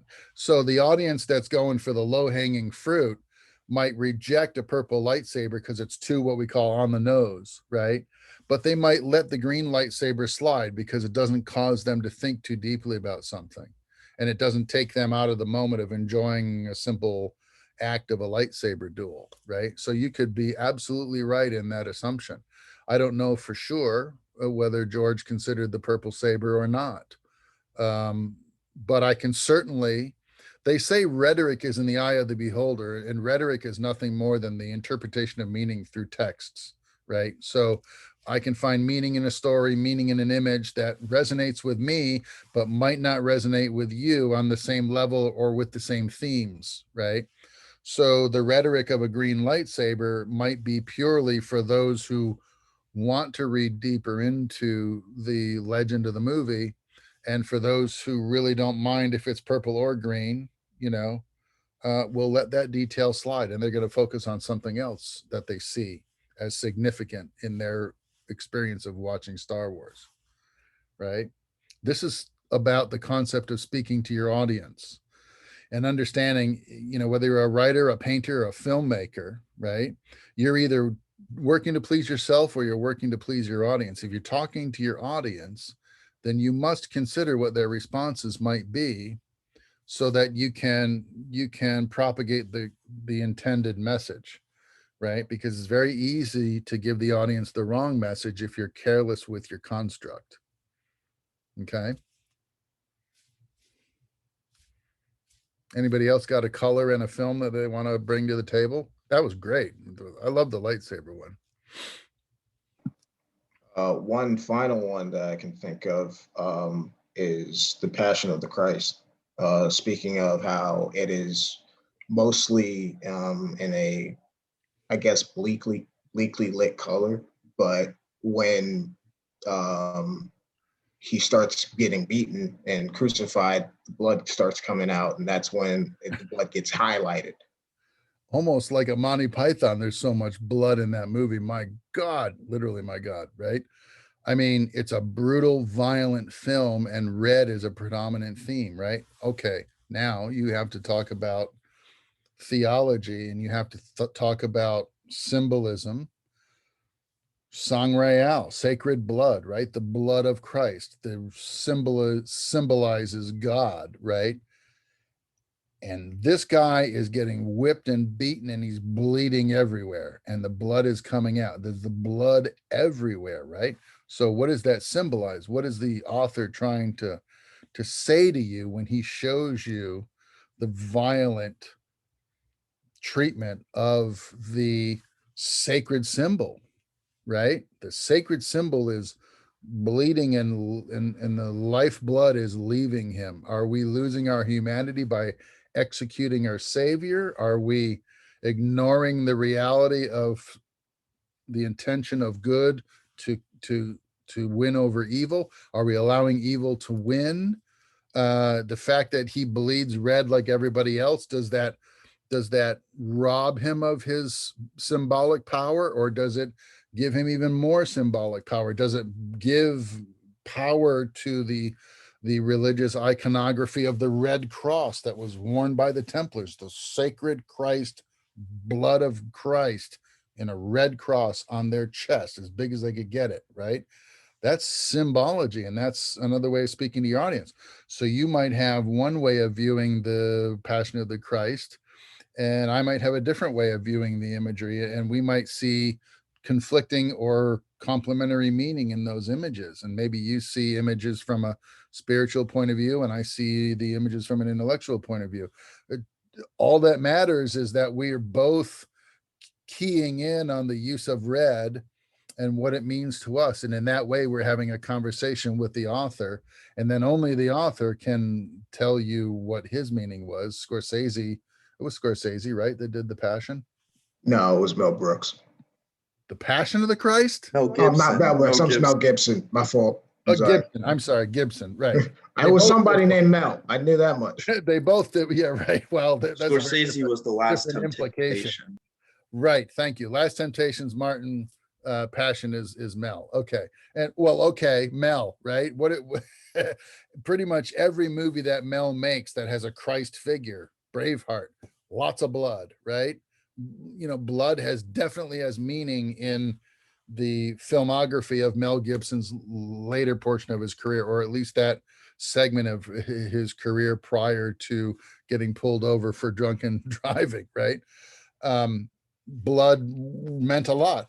Apocalypto, lots of blood, right? Lots of blood. Look at these Mel Gibson movies, lots of blood. Blood means things. It means life. It means vitality. It means, you know, the way through. It means health, you know.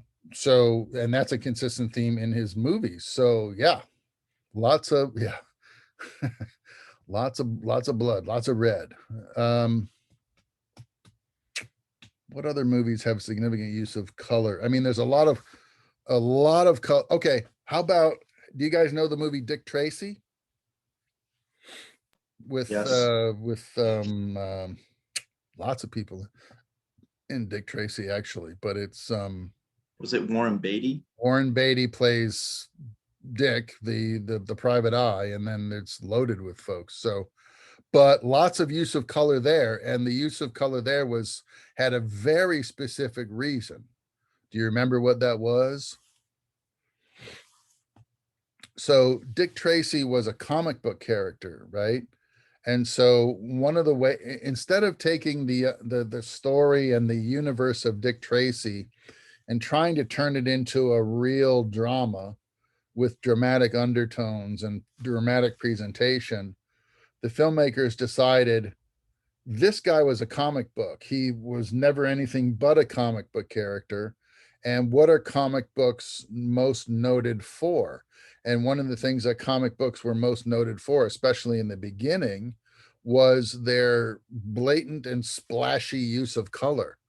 And so the movie Dick Tracy is this hyper realistic, colorful, oversaturated universe, and Dick Tracy's got the big over exemplified trench coat, the yellow hat, the yellow trench coat, right? The bad guys are all colorful. Even the lighting in the sets is multicolored, and that was shot by Vittorio Storaro, by the way, who's a big advocate of the use of emotional color in his cinematography.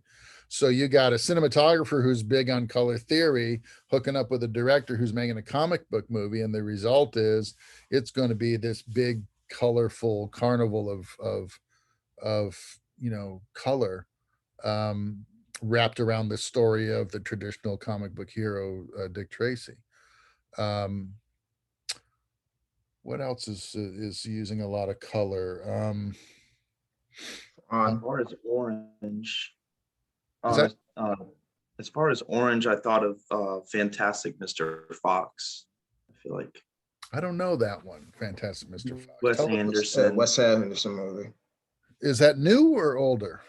2009-ish, around that How time. did I miss that? Tell us about your theory of use of orange in the Fabulous Mr. Fox. Well, I think it falls into the friendship because it's about a family of foxes and what they're like sneaking into the farm to steal chickens, and the farmer is hunting them, and they have to work together and everything, and they live. They're foxes, so they're orange, and then I feel like that the theme of it is friendship and family, so it works nicely with that kind of with the box there. Okay. And so their life outside of the farm, is it difficult? Does it represent loss or sacrifice or suffering? Maybe somebody else can remember better than I can. It's been a while since I've seen it. I don't remember it enough. I just remember the cover of it too is very orange driven. Okay. So you might think about this. Watch the film again and see if the world of the foxes outside of the farm is dimly lit, has a lot of shadows, has a lot of cooler, colder tones that are dimmer and less saturated. And then when they go to the farm, are they going to the farm to steal chickens to eat? And so does the farm symbolize sanctuary? Does the farm symbolize heaven? Does the farm symbolize salvation from a miserable existence outside of the farm? Right. And then when you see color associated with the farm, you might get these emotional responses that are kind of ringing on those tones, you know. Oh, thank God we've got chickens to eat. And so everything is washed in golden light, right? But when they're starving and hungry and in the forest and it's bleak and shadowy and dark, these are the indications that there's a better life if they work hard enough, or if they search hard enough, or whatever, if they wait long enough, you know. You I can think it start means finding the excitement. themes. Hmm? Yes. I think in that movie it means excitement because in the beginning, Mr. Fox and his wife, they steal from the farmers for food and it is all orange and they're having fun, and then they find out that she's pregnant. They had a close call. So afterwards, she says, "We can't do this anymore. It's unsafe. These guys are after you. We're going to start a family." So he's not allowed to go anymore. But when he starts doing it again after they have a kid and all this other stuff happens, it's all orange. They're excited. They're on this like heist to steal these chickens. And with the meaning of friendship, I think you could also put community in there because nearing the end of the movie, all the animals around them, like all their friends and neighbors, like they nearly all get wiped out by these farmers that are hell-bent on revenge. And it brings them together to try to get back at them. Okay, so these are all themes that, you know, are designed to make you feel good about traditional values, right? Family and community and being together instead of being lonely. And so they're using color to reinforce your own um, emotional tendencies towards these traditional values. Yeah, I mean, it makes a lot of sense. And sometimes filmmakers are subtle in the way they use this technique, and sometimes they're blatant. Like I just remembered The Wizard of Oz while I'm sitting here listening to you talk about, you know, the fabulous Mr. Fox. What about The Wizard of Oz, right? So in the beginning of the movie, Dorothy is on the farm in Kansas, and a lot like Smallville in a way, she's or Pleasantville, I should say. Um, you know, her world is black and white. It's very clear, right? Like any, you know, anything else in the conservative world, the world is very black and white. There's no ambiguity, no in between. Yep. She lives on a farm. The life on the farm is pretty okay. It's not bad. She's got a, you know, an aging set of parents, but she's got some close friends, and she's got a little dog that she finds very comforting. The problem is there's a nasty neighbor who doesn't like the dog, and so that represents a kind of a dark period in her growing up.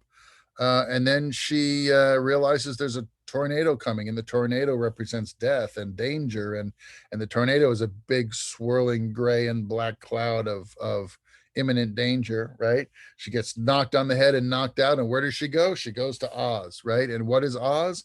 A colorful landscape of metaphorical use of imagery and color to symbolize the life is greener on the other side, or you know, being positive is a sunny concept. Follow the yellow brick road. You know, the red road leads to the Wicked Witch's castle. The yellow brick road leads to the land of Oz. The yellow brick road symbolized the gold standard of the early last century. And it represented, symbolized the transition from the world from going from greenback dollar bills to the gold standard. But when they get to Oz, the color is green. That's the green. That's the color of success, wealth, because it's a giant castle. It's not a little hut. It's a giant, elaborate, you know, palace. Lots of use of color in the Wizard of Oz. And then when she goes back to Oz, it's gray and bleak and not so great, you know. But it is home, and it is what she finds the most comforting, because her family is there. So she leaves the world of color and goes back to the world of black and white, because it's safe. There's no wicked witch there, and there's no imminent danger there that can kill you other than the tornado, you know, which is symbolic in and of itself, right? So use of color in The Wizard of Oz, you know, classic, and that reaches back a long way, 1938, right? 36, 38. Yeah. I just when you said Smallville instead of Pleasantville, actually, again, another reason, I don't know why I didn't think of this. Smallville, the TV show, has a just absolute plethora of color in it.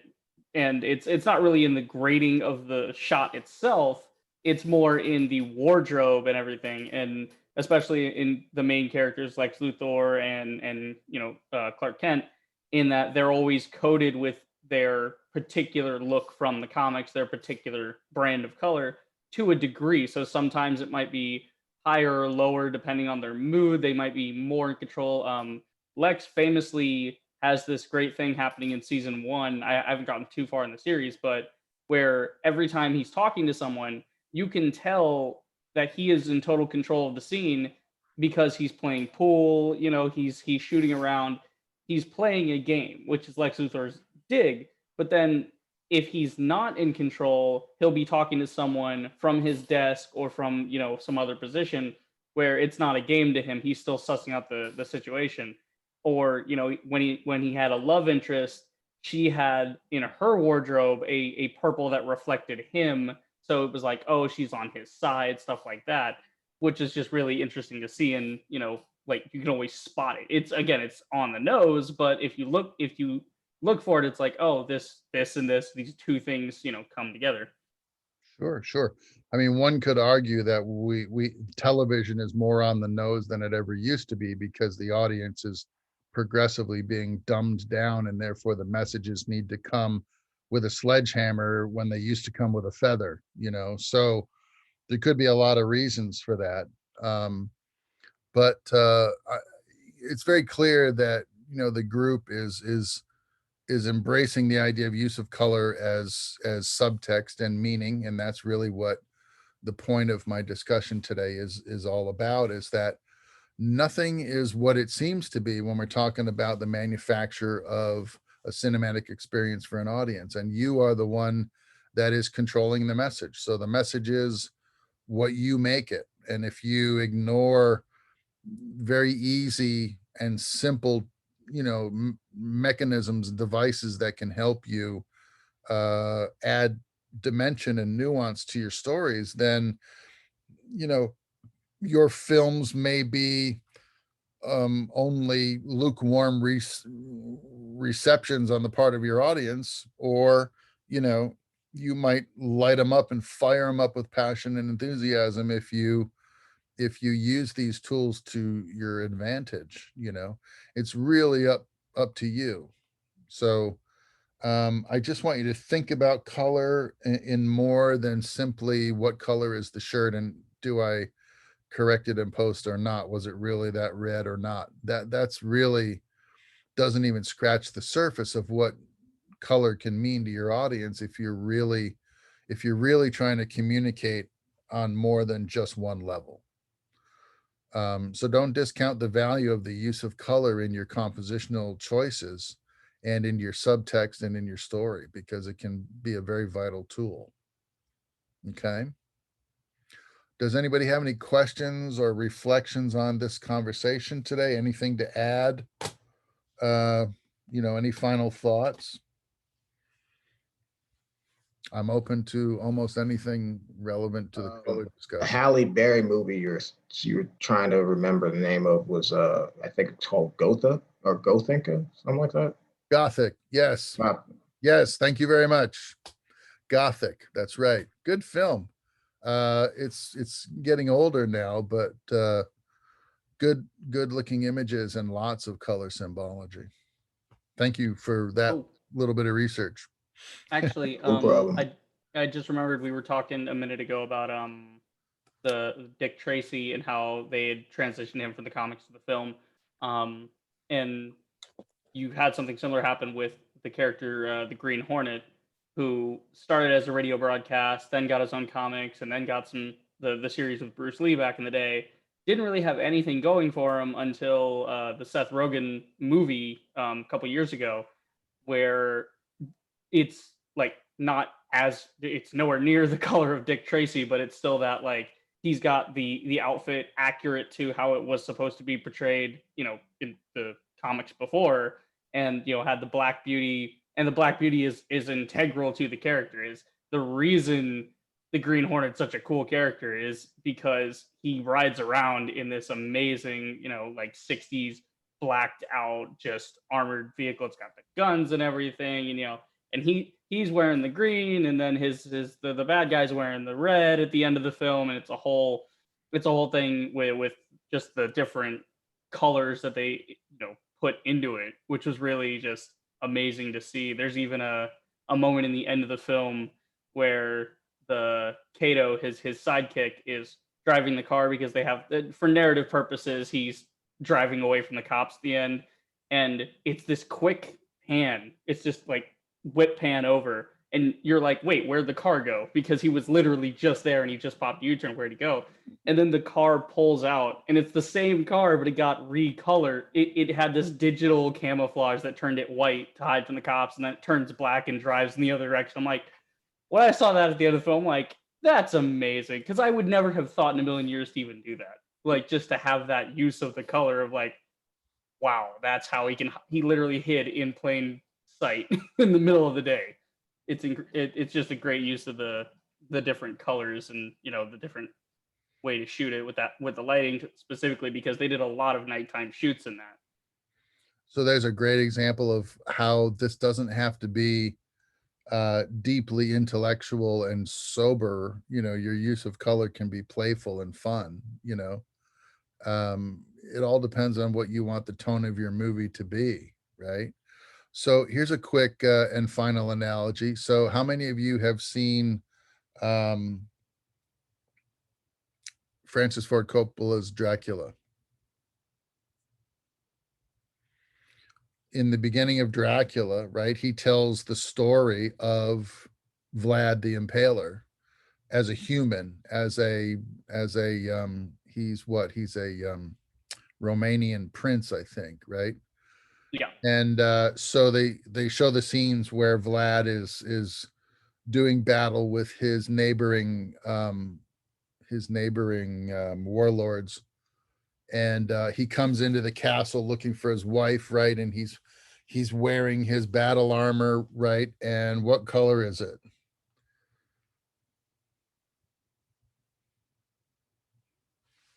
Red. It's red, right? His armor is red. So he comes in and he's got this suit of armor and it's all red, right? And so we know that this guy is gonna lose it. His wife is gonna die. He's gonna curse God. He's gonna become this monster later in the movie, symbolized by the vampire Dracula, who sucks the life essence out of his victims, and blood happens to be red. So here's this like smack on the nose. This guy is, red is his color, and it means bad stuff, right? It means death, and it means evil, and it means the sickness of vampirism, in contrast to the vitality of natural mortal life, right? So there's red in its negative context. So why is Deadpool red? Deadpool is a happy-go-lucky superhero, right? Who is, for all intents and purposes, despite his cavalier attitude, basically a good guy. Well, narratively speaking, for cinema, he wears red because he's always getting blood on his suit. he has to. It's a practical thing. Otherwise, he's doing laundry all the time. But all right, that's the tongue. I mean, red's also just cool. Well, that's the tongue-in-cheek, low-hanging fruit. That's the low-hanging fruit, the tongue-in-cheek response. Yeah, I get blood on my uniform, so it makes it easier at the laundromat. Why else might his outfit be red from a metaphorical point of view? He's dangerous and confident. Okay. And he's also kind of indestructible. What else, though? There's an interesting aspect of Deadpool that we understand as the audience, and we get that from the log line in the script. But I think it speaks to a deeper meaning in the movie as well. Something about Deadpool that's unique. I mean, he's a tortured character. Yeah, why is he a tortured character? Well, he was dying of incurable cancer, and then he gets cured of it with his regeneration powers, but loses his appearance in the process, and then can't really see his girlfriend afterwards because of a monster. Yeah, I he's gotta got walk a around in a suit just so nobody will look at me. under that mask, he's got a face like a Brooklyn cheese pizza, doesn't he? Right? It ain't pretty. He was sick. He had cancer, death, dying, blood, vitality, life or death. Red. Red. Deadpool's costume, even though he's a good guy trying to do the right thing, his costume is red. His sense of humor and his satirical outlook on life prompts him to not respond with, well, I was dying of cancer and red seemed appropriate. He says, I get too much blood on my suit when I fight the bad guys, so it's easier to clean it off, right? So that's an interesting use of color that is the opposite of its meaning, right? But it's still speaking of the subtext of that particular character. The red of his costume reminds us that even as a superhero, he has a demonstrative significant flaw, which is his humanity has been compromised by his health, his cancer. He's, red. So I guess I'll leave you with that. Because we could go on and on about, movies with colors in it and talk all day, which I think is really fun, but I imagine you got other things to do today. So let me ask once again if anybody has any questions or any reflection on today, anything that I can clear up confusion wise, or are we good to go?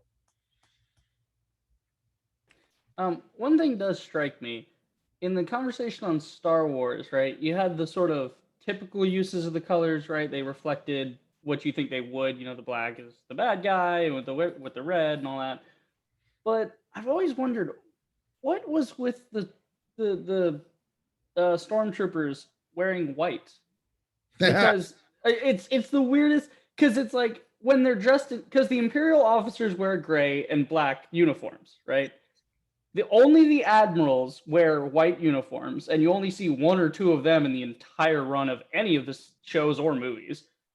But all the stormtroopers are dressed in white, which you think would be, I mean, just from a visual standpoint, would seem to be severely impractical, because if you're going to be, having an empire on various worlds, you're going to get a lot of dirt on that thing, and it's not going to look good after about 5 minutes in the middle of Tatooine with all the sand blowing on you.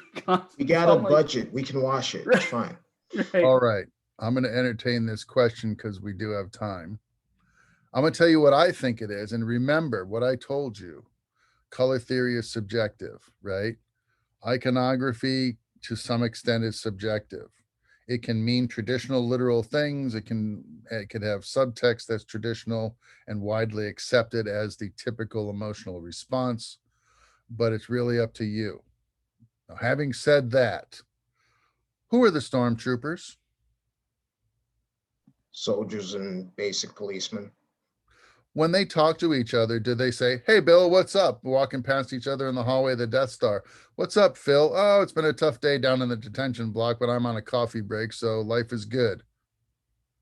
Who are the stormtroopers? No. We have no idea who the stormtroopers are. The stormtroopers have a number and that's it. Otherwise, they're anonymous, right? They are faceless robotic warriors for all intents and purposes. They have human bodies under the armor, but they're treated like any other robotic element within the Empire.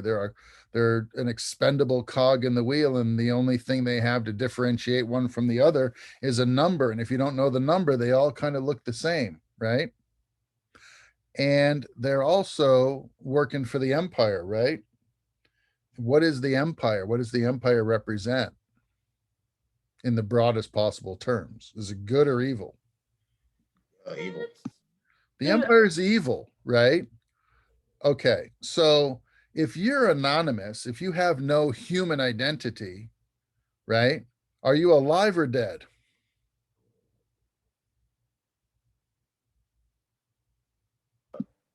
Dead, for all intents and purposes. You're either literally dead or you're metaphorically dead, right? So if you have no name, if you have no individual identity, you exist as a member of a group whose objectives are largely evil, and you don't have or you don't reflect aspects of your life that are normal living existence, You might be the evil dead, right? And what is the prevailing symbol of death? If you could think of an image of death, what would it be? Skeleton. A skeleton. Now, if you look at a stormtrooper with that notion in mind, do you see a skeleton? Yeah, makes sense. Could that be the reason why they are black and white, and that they have black eyes, and that their mouth thing is kind of like the teeth of a skull, and that they have a smooth white brain case that could remind you of the polished surface of a human skull? Do they kind of have skeletal qualities about them if they have no name and they work for evil and they're not up to anything good and they're anonymous and there's a lot of them, and when they show up you're afraid and you want to run away? Could that be why the stormtroopers look the way they do? Possible. And even in traditional history, right, stormtroopers were a real thing, right? And stormtroopers were an elite group of the Third Reich. Stormtroopers were a special kind of infantry, right? When the army shows up, you kind of understand there's the enemy army. We know them because their shirts are gray and our shirts are green, right? And then there's these other guys. And when they show up, you're like, holy crap, who are they? I don't want to mess with those dudes. I know what the gray guys are up to, and I can kind of handle that. That's bad enough. But these guys, shock and awe, and they called them shock troops, and they were storm troopers. And the whole idea was when they showed up in their red, accents and their black helmets and their black accents and their anonymous features, and the fact that they came in with the intensity and the shock and awe that was overwhelming, that was a specific thing that they were designed to do. And the stormtroopers are a resonant theme borrowed from reality, and Lucas uses that as a metaphor. The stormtroopers, there's millions of them, right? They're everywhere when the Empire shows up. None of them have any individual identity. They show up and they shoot the hell out of the place, and you're lucky to survive an encounter with these guys. Stormtroopers. Yeah, but the problem with Lucas's stormtroopers is that they were basically just targets for the hero to shoot. They kind of just stood there. They didn't actually do. It kind of causes this disconnect when you watch the films, because it's like the evil empire, efficient, machine-based, all this. They're not really that much of a threat outside of the Emperor and Darth Vader, because all their guys that they're conscripting are really, really bad at what they're doing, apparently. Do you suppose that has anything to do with you're an adult and the movie was made for kids? True. You can't scare the hell out of a 6-year-old and expect anything good to come from that, right? You can give them enough of a metaphor for them to understand the good guys and the bad guys, but not to give them nightmares until they're 36, right? And you're an adult with a worldview that is mature and informed and educated. And you might have seen many, many degrees harsher than a stormtrooper in a Star Wars movie. And so your interpretation is watered down, childlike. And that's kind of exactly what it is. But it has enough there thematically and subtextually to keep mom and dad occupied for 2 hours while they take their kid to see Star Wars. The movie has to talk to the audience on a few different levels. So if you're an adult watching Star Wars, you're going to see one story. And if you're a kid watching Star Wars, you're going to see a different story. But everybody needs to leave the theater happy, right? In order to feel like they got their money's worth. So keep that in mind too. Remember, it's always about your audience and how they're going to receive your message, and whether you intend to give a message or not, whether you're paying attention to your craft or not. And then how's the audience going to respond? And then who are you talking to? Kids or adults? Men or women? because these things they're important. They're important in the sense that when the audience leaves the theater and you ask them, what did you go see? Oh, I saw such and such a movie by Caitlin McNamara. Was it a good movie? It was okay. I've seen better. I've seen worse, or do they leave the theater and go, wow, that's the best movie I've seen in a long time? Why do you suppose that is? What's the difference? The difference could be how well you pay attention to the needs and the expectations of your audience, and whether or not you communicate to them openly and in a way that they can process and understand within the context of 2 hours in a dark room, right? And you thought I was just going to talk about the color wheel. Okay. So that should give you enough to think about over the weekend. Yeah. All right. Anybody want a motion to adjourn the meeting for the day? I mean, there's 16 people left here, so I think. Yeah, right. They all bailed on us. We got a little too deep.